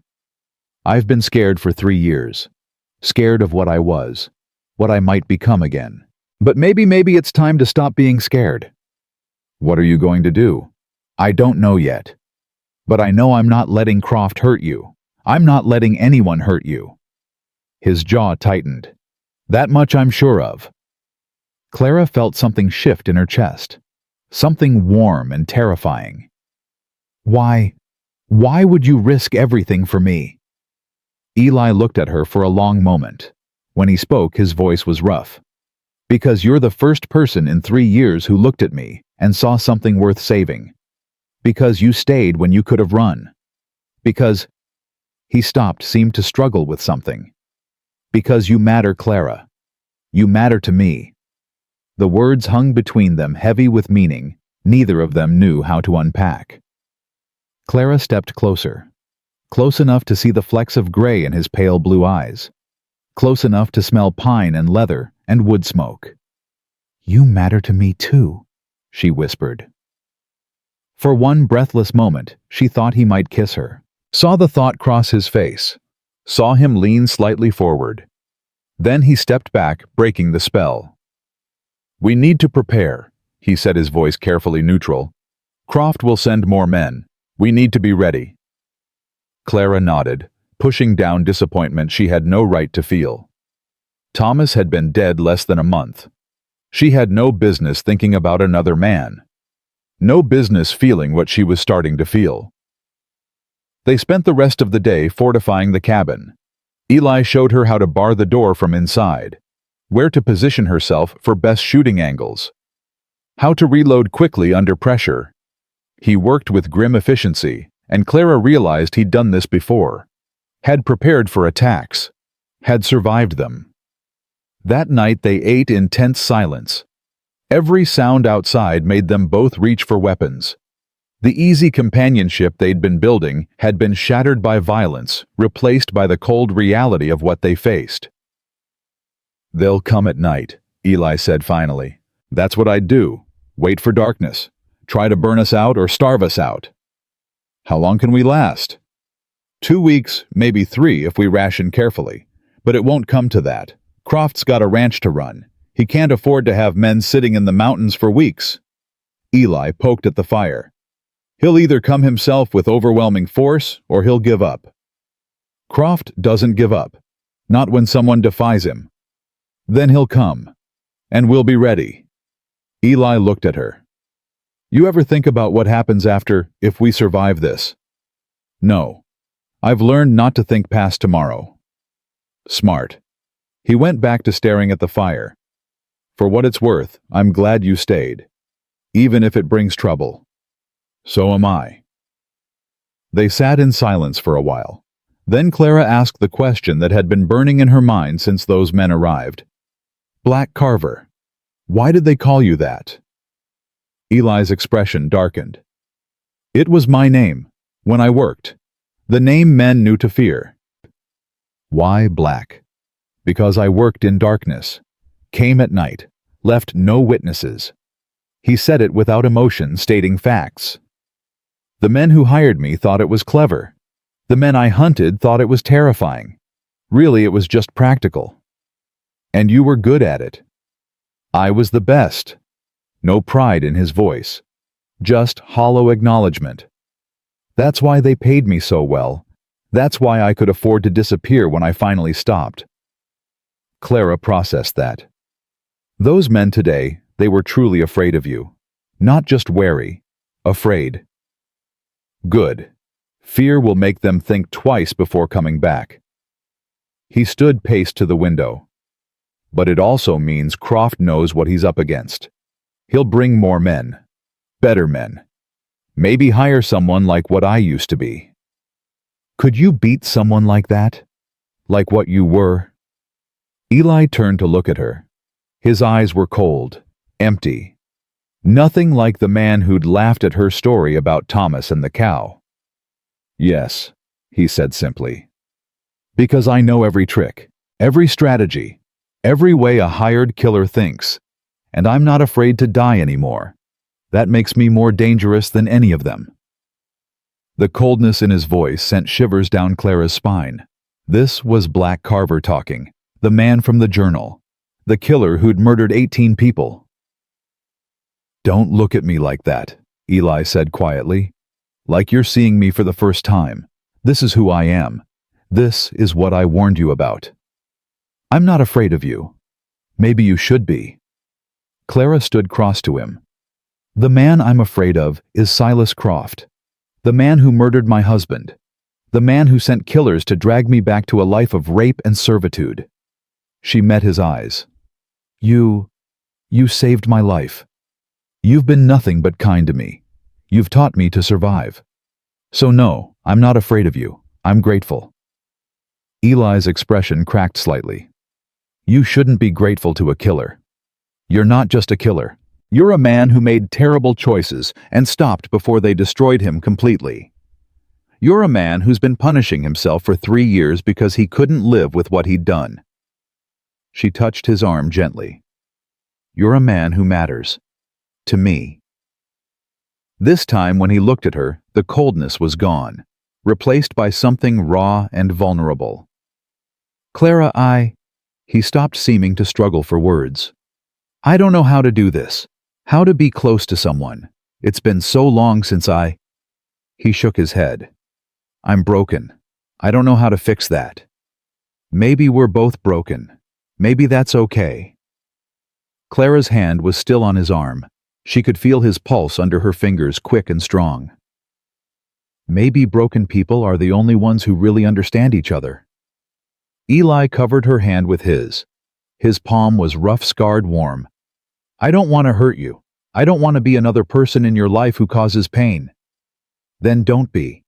Be the person who stands with me, who fights beside me, who... She paused, trying to find the words for what she felt.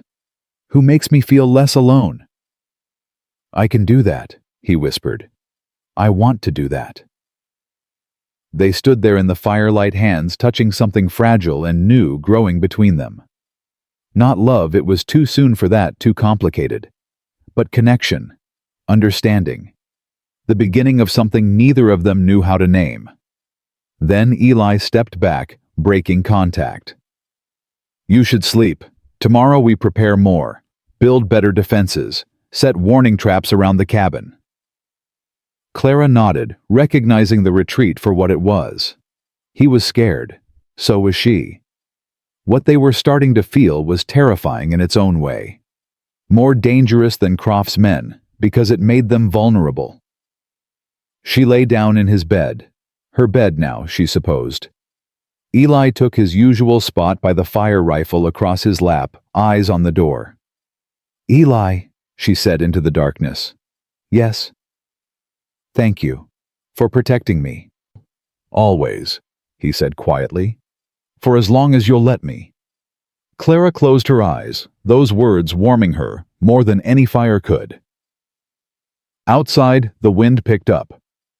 Somewhere in the distance, a wolf howled. Storm coming just like Eli had predicted. But inside the cabin, for the first time in longer than she could remember, Clara felt safe. Not because walls protected her. Not because weapons surrounded her. Because someone cared whether she lived or died. Because she wasn't alone anymore. Neither of them were. 3 days passed with no sign of Croft's men. 3 days of watching, waiting, sleeping in shifts.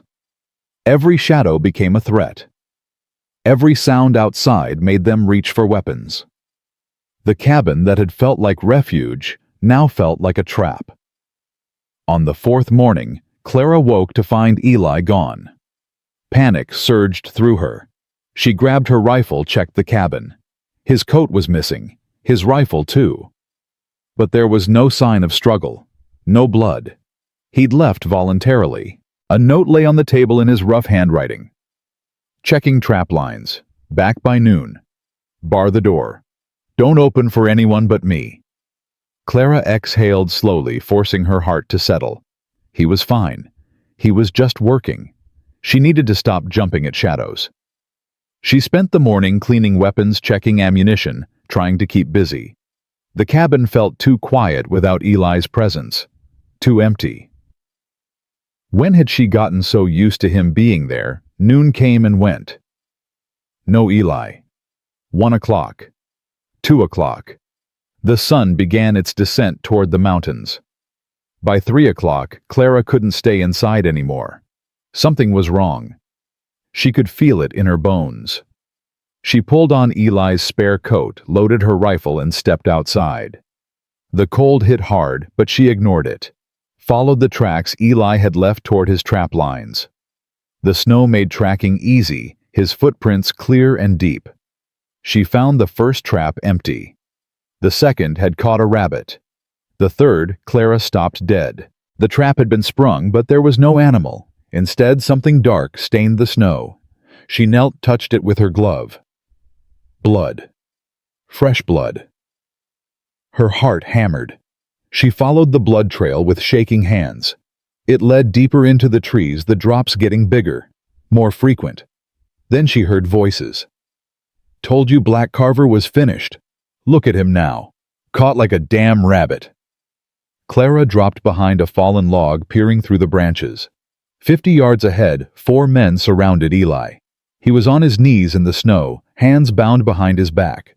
Blood ran down the side of his face from a gash above his eye. His rifle lay broken in the snow beside him. "Croft wants the woman," one of the men said, big bearded with a voice like gravel. "But he didn't say nothing about keeping you alive. Might collect that old bounty on Black Carver while we're at it." "There is no bounty," Eli said. His voice was steady despite the blood. "That expired 2 years ago." "Don't matter. Killing you will be its own reward." The bearded man pulled his pistol. "Any last words, killer?" Clara didn't think. She raised her rifle and fired. The bearded man went down with a scream, clutching his leg. The other 3 spun toward her, reaching for weapons. "Run, Clara!" Eli shouted. She fired again. Missed. The men were shooting back now, bullets thudding into the log she hid behind. She ducked, hands shaking as she reloaded. She heard Eli roar a sound of pure rage. Looked up to see him on his feet somehow, hands still bound, launching himself at the nearest man. They went down in a tangle of limbs. Eli's teeth found the man's throat. Clara fired at the third man. Hit him in the shoulder. He spun and fell. The fourth man was running at her, gun raised. She fired. Click. Empty. The man's gun fired. Clara felt something punch her left arm, hot and sharp.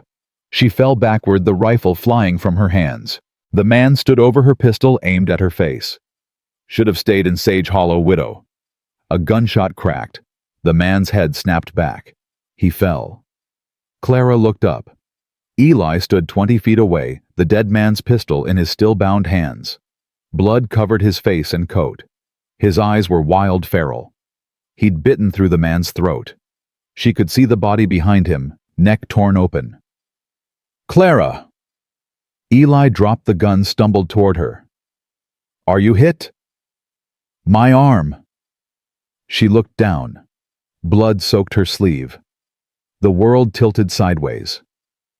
"Stay with me." Eli was beside her, his bound hands fumbling at her coat. "Clara, look at me. Stay awake." She tried, but darkness was pulling at her, soft and inviting. The pain in her arm faded. Everything faded. The last thing she heard was Eli's voice, desperate and broken. "Don't stop breathing. Please, don't you dare stop breathing." Then nothing. She woke to firelight and pain. Her arm was on fire. She tried to move and gasped as agony shot through her shoulder. "Don't move." Eli's face appeared above her, clean now, the blood washed away. But his eyes were haunted. "The bullet went through. I cleaned it and stitched it. You'll be fine." The men, dead. All 4 of them. His voice was flat. "I buried them where no one will find them." Clara tried to sit up, failed. Her whole body felt wrong, disconnected. "How long was I?" 2 days. You had fever.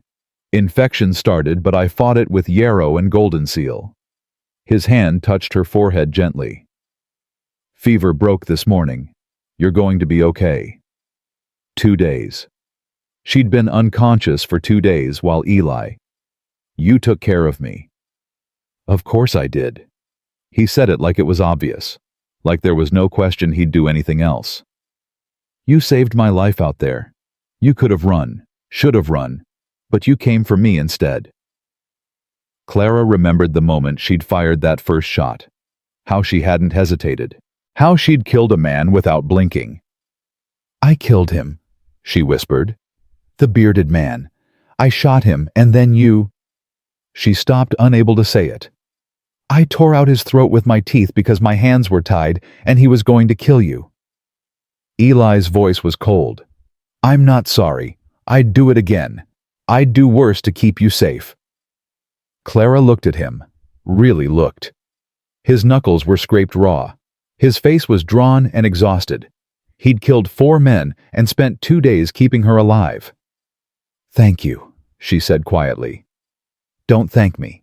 This is my fault. I got careless. Let them ambush me. If you hadn't come—" His voice broke. "You could have died because of me. Because of what I am. What you are is the reason I'm alive. What you were is what saved us both." Clara reached for his hand with her good arm. "Stop punishing yourself for surviving." Eli's fingers intertwined with hers. "Croft won't stop. He'll send more men, better men. And next time we'll be ready, together." "Clara, you can barely sit up. You've been shot. You need weeks to heal." He squeezed her hand gently. "When you're strong enough, I'm taking you somewhere safe. Somewhere Croft can't reach. There is nowhere safe. Not as long as he's alive." Clara forced herself to sit up despite the pain. "You know that. Running won't solve this. What else can we do? Storm his ranch, kill him, that makes us murderers." "He murdered Thomas. He's murdered others. He tried to murder me." Clara met Eli's eyes. "Maybe some men need killing." Eli stared at her. "You don't mean that." "Don't I?" Clara felt rage building in her chest, hot and clarifying. "He's destroyed lives. Destroyed families. He owns the law. He owns the judges. No one will stop him unless someone makes him stop. That someone can't be you. You're not a killer." "I killed a man 4 days ago. I shot him and felt nothing but satisfaction that he was bleeding." Her voice was hard. "Maybe I'm exactly a killer. Maybe that's what Croft made me." "No." Eli's grip tightened on her hand. "Don't let him do that to you. Don't let him turn you into something you're not." "What am I then? Tell me. Because I don't know anymore." Tears stung Clara's eyes. "Thomas is dead. My home is gone. Croft wants to make me his slave, and I'm so angry I can barely breathe. So tell me, Eli, what am I supposed to be?" Eli pulled her close carefully, mindful of her wounded arm. She buried her face against his chest and let the tears come. All the grief and rage and fear she'd been holding back for weeks poured out. He held her through it. Didn't tell her to stop crying. Didn't offer empty comfort. Just held her while she broke apart.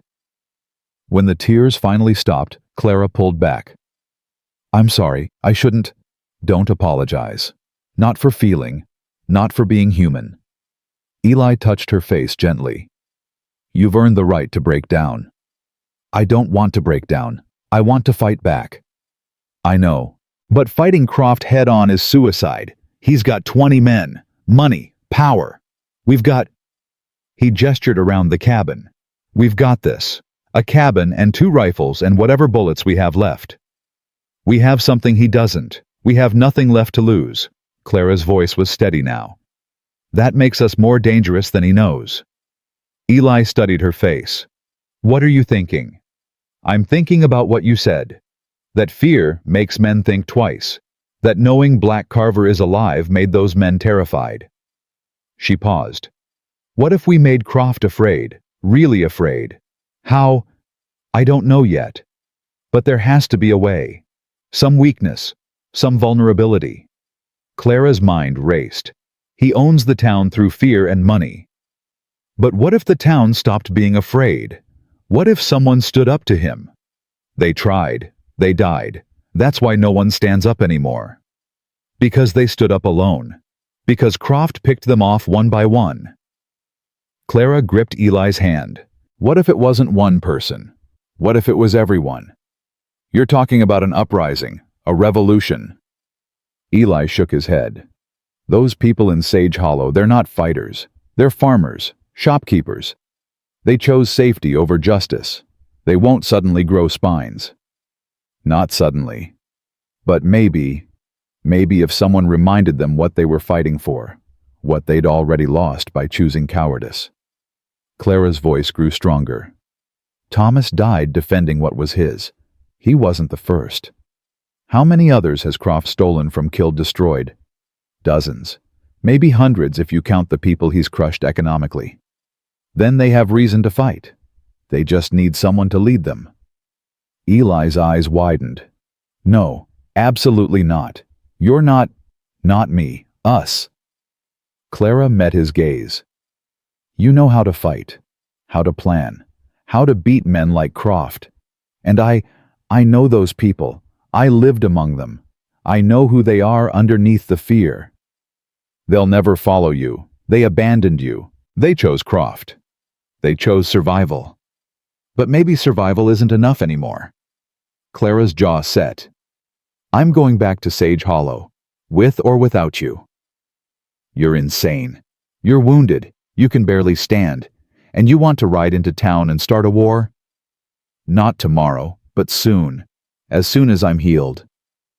She gripped his hand tighter. I'm tired of running, Eli. I'm tired of being afraid. Thomas died because no one would help him. I'm not letting that stand. Not anymore. Eli was quiet for a long moment. Then he laughed, a rough, bitter sound. You're going to get us both killed. Probably. And you don't care. I care. But I care more about stopping Croft, about making him pay, about proving that good people can fight back and win. Eli searched her face. Whatever he saw there made him nod slowly. Then we do it smart. We plan. We prepare. We gather information. We don't rush in blind. Hope flared in Clara's chest. You'll help me. I'll help you, not because I think we'll succeed, but because, he paused. Because you're right.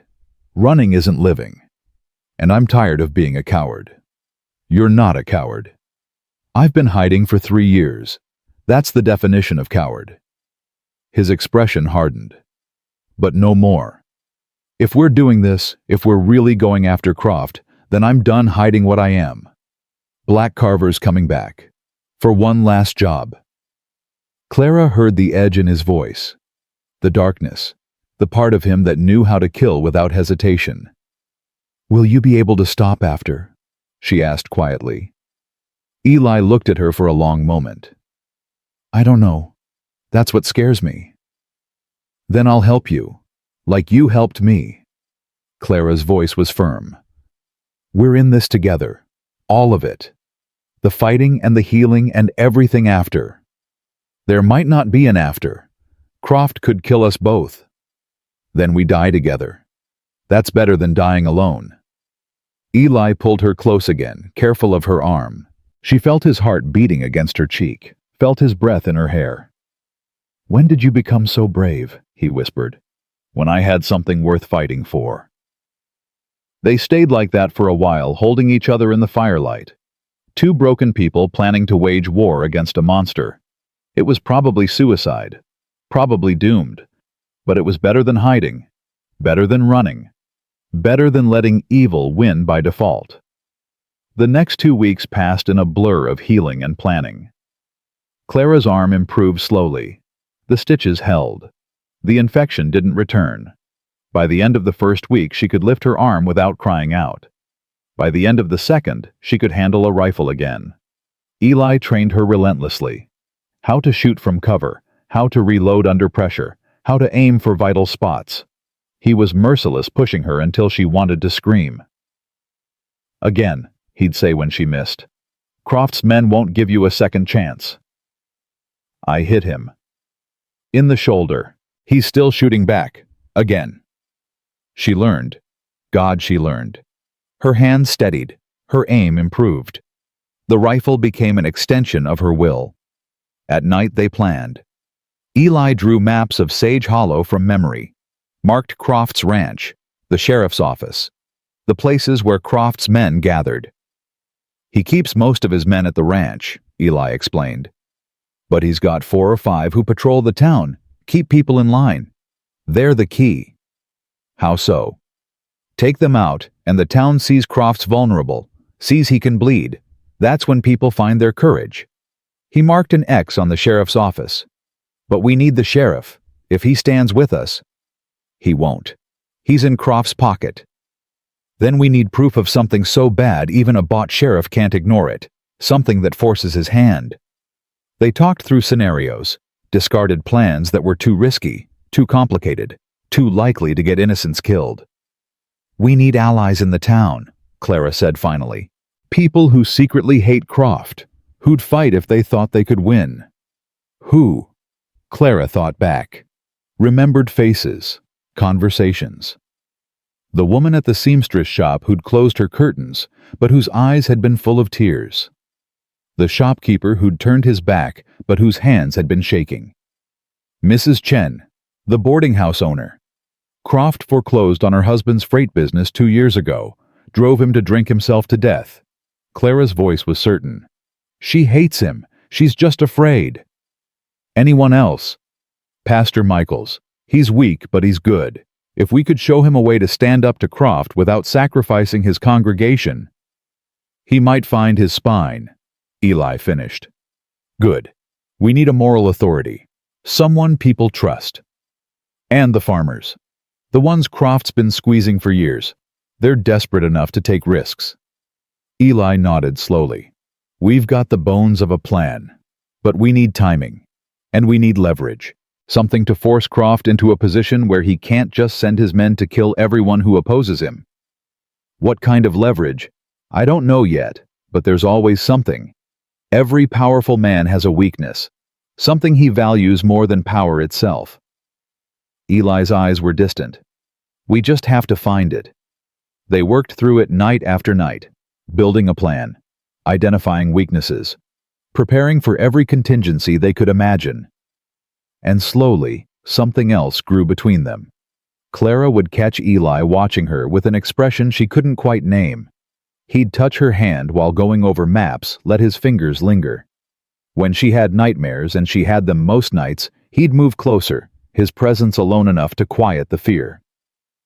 One night, 3 weeks after she'd been shot, Clara woke from a nightmare about Thomas bleeding in the mud. She was gasping, tears streaming down her face. Eli was beside her instantly. You're safe. You're here. It was just a dream. He's dead because of me. The words poured out. If I'd been stronger, if I'd fought harder, if I'd... Stop. Eli's hands framed her face, forcing her to look at him. Thomas is dead because Silas Croft is evil. Not because you weren't strong enough. Not because you didn't fight hard enough. Because evil exists, and sometimes it wins. That's not your fault. Then why does it feel like my fault? Because you loved him. Because you survived, and he didn't. Because guilt's easier than grief. His thumbs wiped away her tears. But you didn't kill him, Clara. Croft did. And we're going to make him answer for it. Clara stared at him. At this man who'd killed 18 people and spent 3 years hating himself, who understood guilt better than anyone she'd ever met. How do you live with it? She whispered. The guilt, the grief. How do you keep going? Honestly, most days I don't know. But then, he paused. Then you came into my life, and suddenly I had a reason to keep going. Someone who needed me, someone who saw past what I was to what I might become. Eli, I'm not good with words, I'm not good with feelings, but I need you to know. He took a breath. You matter to me, Clara, more than I thought anyone could matter again, and I will do whatever it takes to keep you safe, to help you fight, to... He stopped, seeming to struggle. Clara put her hand over his. I know. You matter to me too. For a moment, they just looked at each other. Then slowly, Eli leaned forward. His lips touched hers, gentle, tentative, asking permission. Clara kissed him back.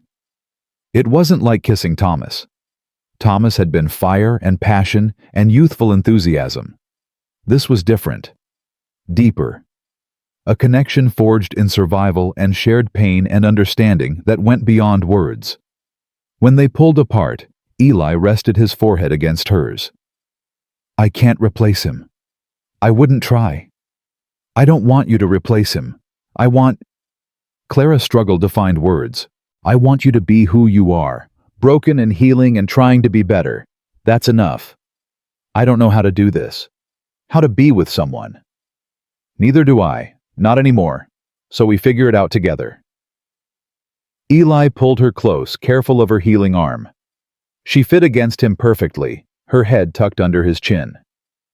For the first time in weeks, the nightmares stayed away. They fell asleep like that, holding each other, two broken people finding comfort in shared warmth. In the morning, neither mentioned what had happened.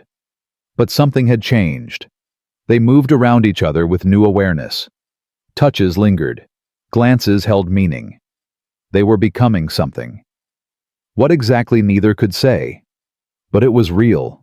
It mattered. And it gave them both something worth fighting for beyond revenge. By the end of the 4th week, Clara could shoot as well as most men. Her arm was healed enough for heavy work. The plan was as solid as they could make it. We leave tomorrow, Eli said one night. Ride to Sage Hollow. Start gathering our allies. Get the information we need. Clara nodded. Tomorrow. After a month of hiding, they were finally taking the fight to Croft. Are you scared? She asked. Terrified. You... Same. She managed a smile. But I'm done letting fear stop me. That's what I love about you. The words slipped out before Eli could stop them. His eyes widened. I mean, I know what you mean. Clara took his hand. I feel the same way. They didn't say the word love. It was too soon, too complicated, too weighted with everything they'd each lost. But the feeling was there, growing between them like something green pushing through winter snow. Fragile, new, determined to survive. That night, Clara lay awake planning. Tomorrow they rode into danger. Tomorrow they started a war that might destroy them both. But she wasn't afraid anymore. Because she wasn't alone. Because Eli would fight beside her. Because together, they might actually stand a chance. Outside, an owl called. Inside, the fire burned low. And two broken people prepared to face a monster armed with nothing but courage and each other. It would have to be enough. They rode into Sage Hollow at dusk when shadows stretched long and most folks were inside having supper. Clara's heart hammered as familiar buildings came into view. The church, the mercantile, the boarding house where Mrs. Chen had locked the door in her face. Everything looked the same, but she was different now. She'd died in that blizzard and come back harder. We go to Mrs. Chen first, Clara said quietly. She lives above the boarding house. Back entrance. Eli nodded. He'd barely spoken since they left the cabin. Black Carver was emerging. She could see it in the set of his shoulders, the coldness in his eyes. The man who knew how to kill without hesitation. It should have frightened her. Instead, it made her feel safer than she'd felt in months. They tied their horses behind the boarding house and climbed the back stairs. Clara knocked softly. Waited, knocked again. The door cracked open. Mrs. Chen's weathered face appeared, eyes widening in shock.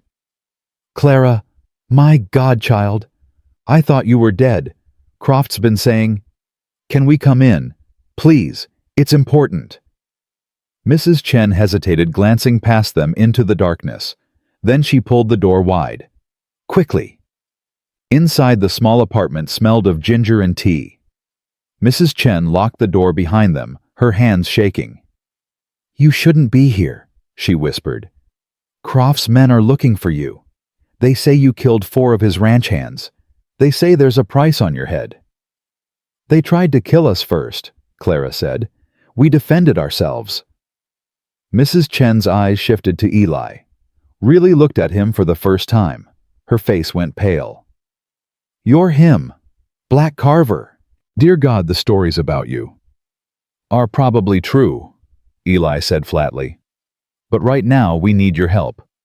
My help? I'm just an old woman running a boarding house. I can't.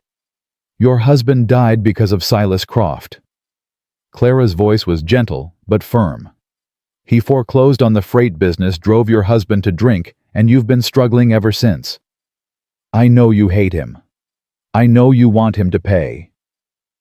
Mrs. Chen's eyes filled with tears. Wanting and doing are different things. Croft's too powerful, too connected. Fighting him is suicide. Maybe, but dying while fighting is better than living on your knees. Clara stepped closer. We're going to take him down. We need allies. People brave enough to stand up when the moment comes. What moment? What are you planning? Eli spoke up. We're going to expose him. Force him into a position where even the bought law can't ignore his crimes. But we need people in town willing to testify, willing to speak truth when it matters. No one will do that. They're all too afraid. Then we make them less afraid. Clara gripped Mrs. Chen's hands. Starting with you. Will you stand with us? Mrs. Chen looked between them, at Clara, who'd been broken and remade, at Eli, who radiated quiet menace. Something shifted in her expression. What do you need me to do? Relief flooded through Clara. For now, just listen. Gather information. Find out which men in town secretly despise Croft. Who's lost family to his greed? Who might be willing to fight if they thought they could win? And when you're ready to move, Eli added, you open your doors to people who need safe shelter. People fleeing Croft's retaliation. Can you do that? Mrs. Chen was quiet for a long moment. Then she straightened her spine. My husband died a broken man because he had no one to stand with him. I won't let fear make me die the same way. Yes, I'll help. Clara squeezed her hands gratefully. Thank you. We'll be in touch soon. May. They left the way they came, moving through shadows. Next stop was Pastor Michael's. The church was dark except for a single lamp in the pastor's study. Eli picked the lock with practiced ease, and they slipped inside. Pastor Michaels looked up from his Bible, startled, then shocked. Clara, what in God's name you're supposed to be? Dead. That's what Croft wants everyone to think. Clara moved closer.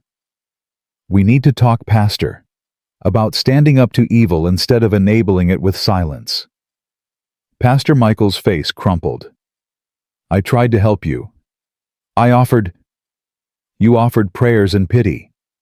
That's not the same as help. Clara's voice was hard.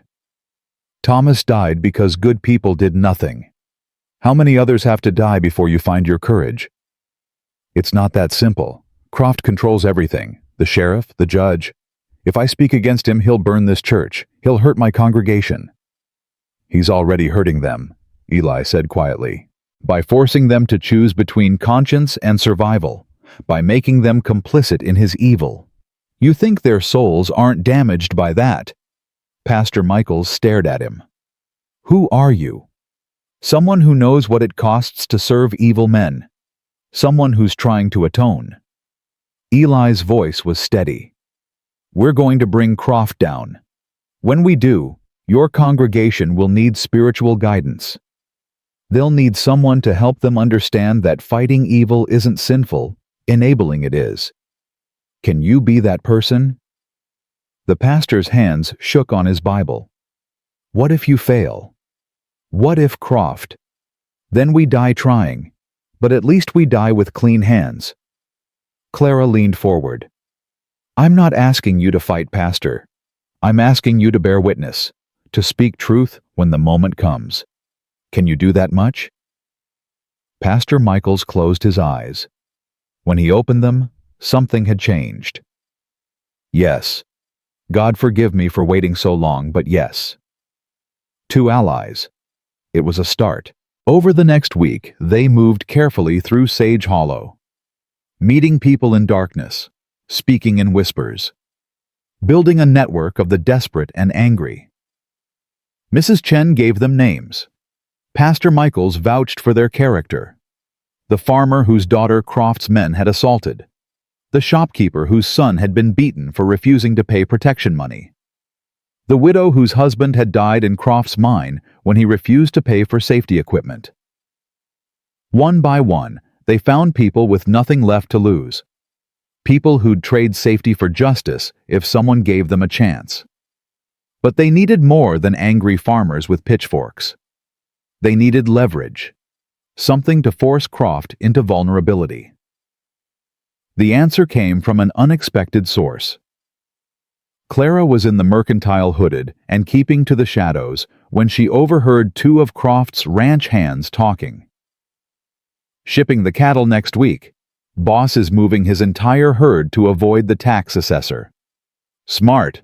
Assessor can't tax what he can't count." "Yeah, but moving 300 head through Bannon Pass in winter, that's risky. Boss says the payoff's worth it. Dodge the taxes, and he clears an extra 10,000. Clara's heart raced. Tax fraud. Moving cattle illegally. That was federal territory beyond even Croft's bought judges. She reported back to Eli that night. His eyes lit up with cold satisfaction. "That's it. That's our leverage." He spread the map on the table. "Bannon Pass, narrow canyon. Only one way through. We get proof of the fraud documentation witnesses the cattle themselves, and we hand it to the federal marshal in Fort Collins. Croft will never let us get that evidence. He won't have a choice. We're going to steal his entire herd." Clara stared at him. 300 head of cattle. With what, the two of us? With the two of us and every farmer in this valley who's got a grudge. Eli's smile was sharp. "We turn his own greed against him. He's breaking federal law to make extra money. We catch him red-handed, and his political protection doesn't matter anymore." It was audacious, probably insane. But it might actually work. They spent 3 days preparing, gathering the farmers, explaining the plan, watching doubt turn to possibility in their eyes. "We hit them at the narrowest point in the pass," Eli explained to the assembled group. 20 of us can hold that position against Croft's men. We're not trying to kill anyone, just hold them off long enough to turn the herd around and drive it to Fort Collins as evidence." "What about the law in Sage Hollow?" someone asked. "The sheriff's in Croft's pocket. Let him be. We're taking this above his head. Federal marshals don't answer to county sheriffs." Eli's voice was hard. "But make no mistake, Croft will fight. People might die. If anyone wants to walk away, do it now." No one moved. Clara felt tears sting her eyes. These people, farmers, shopkeepers, laborers, they were finding their courage, together. The night before the cattle drive, Clara and Eli stayed in an abandoned line shack in the hills. Tomorrow would be the test. Tomorrow they'd either win or die trying. "Are you scared?" Clara asked, lying beside him in the darkness. Terrified. Eli's arm tightened around her. "Not of dying. Of failing you. Of getting you killed. You won't. We're in this together, remember. Together." He turned to face her. In the moonlight through the window, his eyes were soft, vulnerable. "Clara, if tomorrow goes wrong, if something happens, I need you to know. Don't." She pressed her fingers to his lips. "Don't say goodbye. Say, see you after. Say, when this is over. Anything but goodbye." Eli kissed her fingers, then her palm, then her lips, slow and sweet and full of everything they couldn't say. "When this is over," he whispered against her mouth, "I'm going to build us a life. Not hiding, not running. A real life. Promise. I promise." They made love that night, gentle and fierce and desperate all at once. Two people claiming each other in the face of death. When they finally slept wrapped in each other's arms, Clara felt peace for the first time since Thomas died. Not because the pain was gone, but because she'd found something worth living for beyond revenge. Dawn came cold and clear. They rode to Bannon Pass with 20 farmers. Eli had trained them as best he could basic tactics, how to hold position, when to shoot, and when to hold fire. They were rough and scared, but they were determined. Croft's men came through the pass at noon, driving 300 head of cattle. They weren't expecting trouble. Why would they? Croft owned everything. Who would dare oppose him? Now, Eli said quietly. They triggered the rock slide they'd prepared. Boulders crashed down, blocking the pass behind Croft's men. In seconds, the narrow canyon became a trap. Drop your weapons.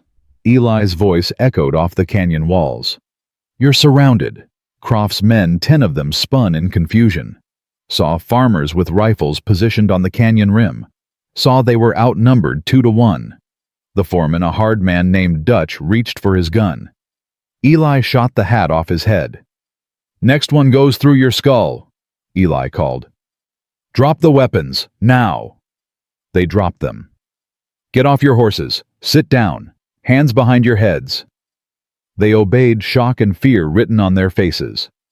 Clara and 5 farmers moved down to secure them, while Eli kept his rifle trained on them from above. What the hell is this? Dutch demanded. Croft's going to prison for federal tax fraud, Clara said coldly. You want to join him? Keep talking. Otherwise, shut up and sit still. They turned the herd around. It took hours. Cattle didn't move quickly at the best of times, and 300 head through a narrow pass was chaos.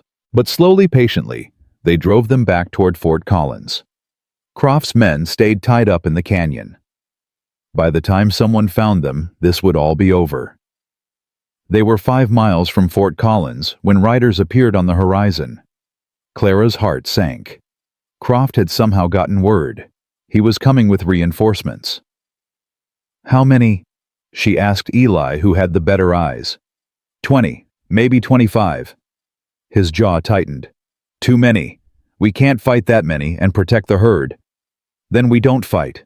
We run. Get these cattle to the marshal before Croft can stop us. They drove the herd faster, but cattle can only move so fast. Croft's men were closing. A mile now. Half a mile. Clara could see him at the front of the group. Silas Croft himself, his face twisted with rage. Keep moving, Eli shouted to the farmers. Get those cattle to town. Don't stop for anything. Gunshots cracked. Croft's men were firing, trying to scatter the herd. The farmers fired back, providing cover. 300 yards. 200. Clara saw the town ahead. Saw people coming out to watch. Saw the federal marshal's office. 100 yards. A bullet took the farmer beside Clara in the shoulder. He fell from his horse with a scream. Clara grabbed his reins, kept his horse moving, wouldn't let the line break. 50 yards. They crashed into Fort Collins like a flood. 300 head of cattle stampeding down Main Street. People scattering. The marshal and his deputies running out with guns drawn. Federal tax fraud, Eli shouted, sliding from his horse. Silas Croft's moving cattle illegally to dodge assessment. We've got witnesses. We've got documentation. We've got the cattle themselves. The marshal stared at the chaos, at the cattle filling his street, at Croft and his men thundering in behind them. Arrest these people! Croft roared, pointing at Clara and Eli. They're thieves, murderers. Arrest him! Clara countered, pulling documents from her coat papers they'd stolen from Croft's ranch office detailing the fraud. He's breaking federal law. He's been stealing from the government for years. The marshal looked between them. At the papers, Clara thrust at him. At the cattle. At the farmers, bloody but defiant. At Croft, red-faced and raging. Everybody stop, the marshal said quietly, but his voice carried authority. Nobody shoots. Nobody moves. I'm sorting this out. Croft's hand moved toward his gun. Eli's rifle came up faster. Don't. For a frozen moment, everyone held their breath. Then the marshal spoke again. Mr. Croft, I'm taking your cattle into federal custody pending investigation. These documents, if authentic, represent serious charges. You'll need to come to my office and— I don't answer to you, Croft snarled. I own this territory. I own the judges. I own the law. You don't own me. The marshal's voice was steel. I represent federal authority, and if these charges are true, your local connections won't save you. He gestured to his deputies. Secure those cattle, And Mr. Croft, I strongly suggest you cooperate." Clara watched understanding dawn on Croft's face. He'd gone too far. Federal crimes meant federal jurisdiction. His bought judges and sheriff couldn't help him now. "This isn't over." Croft said, his eyes burning into Clara. "You think you've won, you've just signed your death warrant." "No," Clara said quietly. "I've just stopped being afraid of you. And that's worth more than any life you'd have let me live." Over the next 3 days, everything unraveled for Silas Croft. The federal marshal investigated, found evidence of fraud going back years, found records of bribes, found documentation of murders covered up by paid judges. The farmers testified. Mrs. Chen testified. Pastor Michael stood in front of the marshal and the gathered town and spoke truth about the evil they'd enabled through silence. One by one, people found their courage. Croft was arrested. His ranch was seized. His hired guns scattered. The bought sheriff resigned rather than face charges. And Sage Hollow began to breathe again. A week after the arrest, Clara stood in front of Thomas's grave. She'd replaced the crooked cross with a proper headstone. Carved his name deep so it would last. "It's done," she said quietly. "Croft's going to prison. The town's free. You can rest now." She felt Eli's presence behind her. His hand rested gently on her shoulder. "You did it," he said. "You got justice for him." "We did it." Clara turned to face him. "I couldn't have done it alone." "Neither could I." Eli's eyes were clear, lighter somehow, as if laying down the burden of Black Carver had lifted weight from his soul. What now? Clara thought about that, about the cabin in the mountains, about the town that was tentatively welcoming her back, about the future that stretched ahead, unknown and full of possibility. "I want to teach," she said. "The children here. They need someone to show them that standing up to evil is possible. That courage matters." "That sounds good." Eli smiled slightly. "I was thinking maybe I could work with horses, train them. There's a need for that here. Not going back to the mountains. Not alone. Not anymore." He took her hand. "If you'll have me, I'd like to stay. Build something here. With you." Clara's heart swelled. "What about your past Black Carver story will come out eventually?" "Let it. I'm done hiding from what I was. I'll face it. Make amends where I can. And try to live the rest of my life in a way that honors the people I hurt." He squeezed her hand. "With you beside me, I think I can do that." "Together then." Together. They stood there in the churchyard, holding hands, the winter sun breaking through clouds. Around them, the town was coming back to life. Children playing, people laughing. The sound of hope replacing fear. It wasn't perfect. There would be hard days ahead. Croft had allies who might seek revenge. Eli's past would catch up eventually.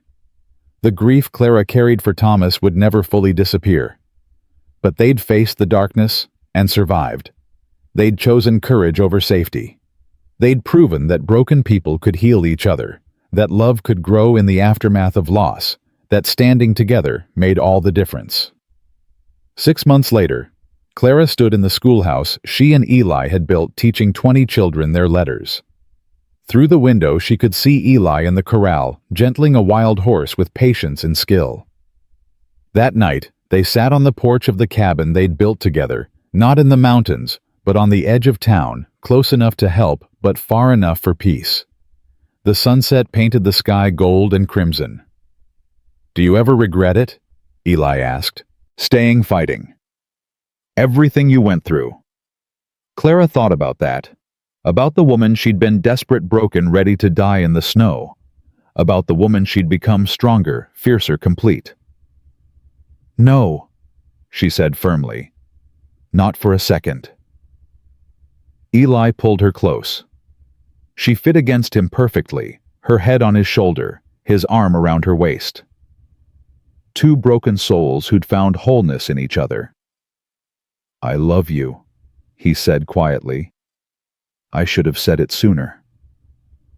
"I love you too." Clara's voice was steady, certain. "Not despite what we've been through. Because of it. Because you saw me at my worst and stayed. Because we saved each other." They sat in silence as stars emerged. Around them, the town settled into evening. Safe. Free. Alive with possibility. Clara Rollins had ridden into the mountains to die. Instead, she'd found the strength to live, to fight, to love again.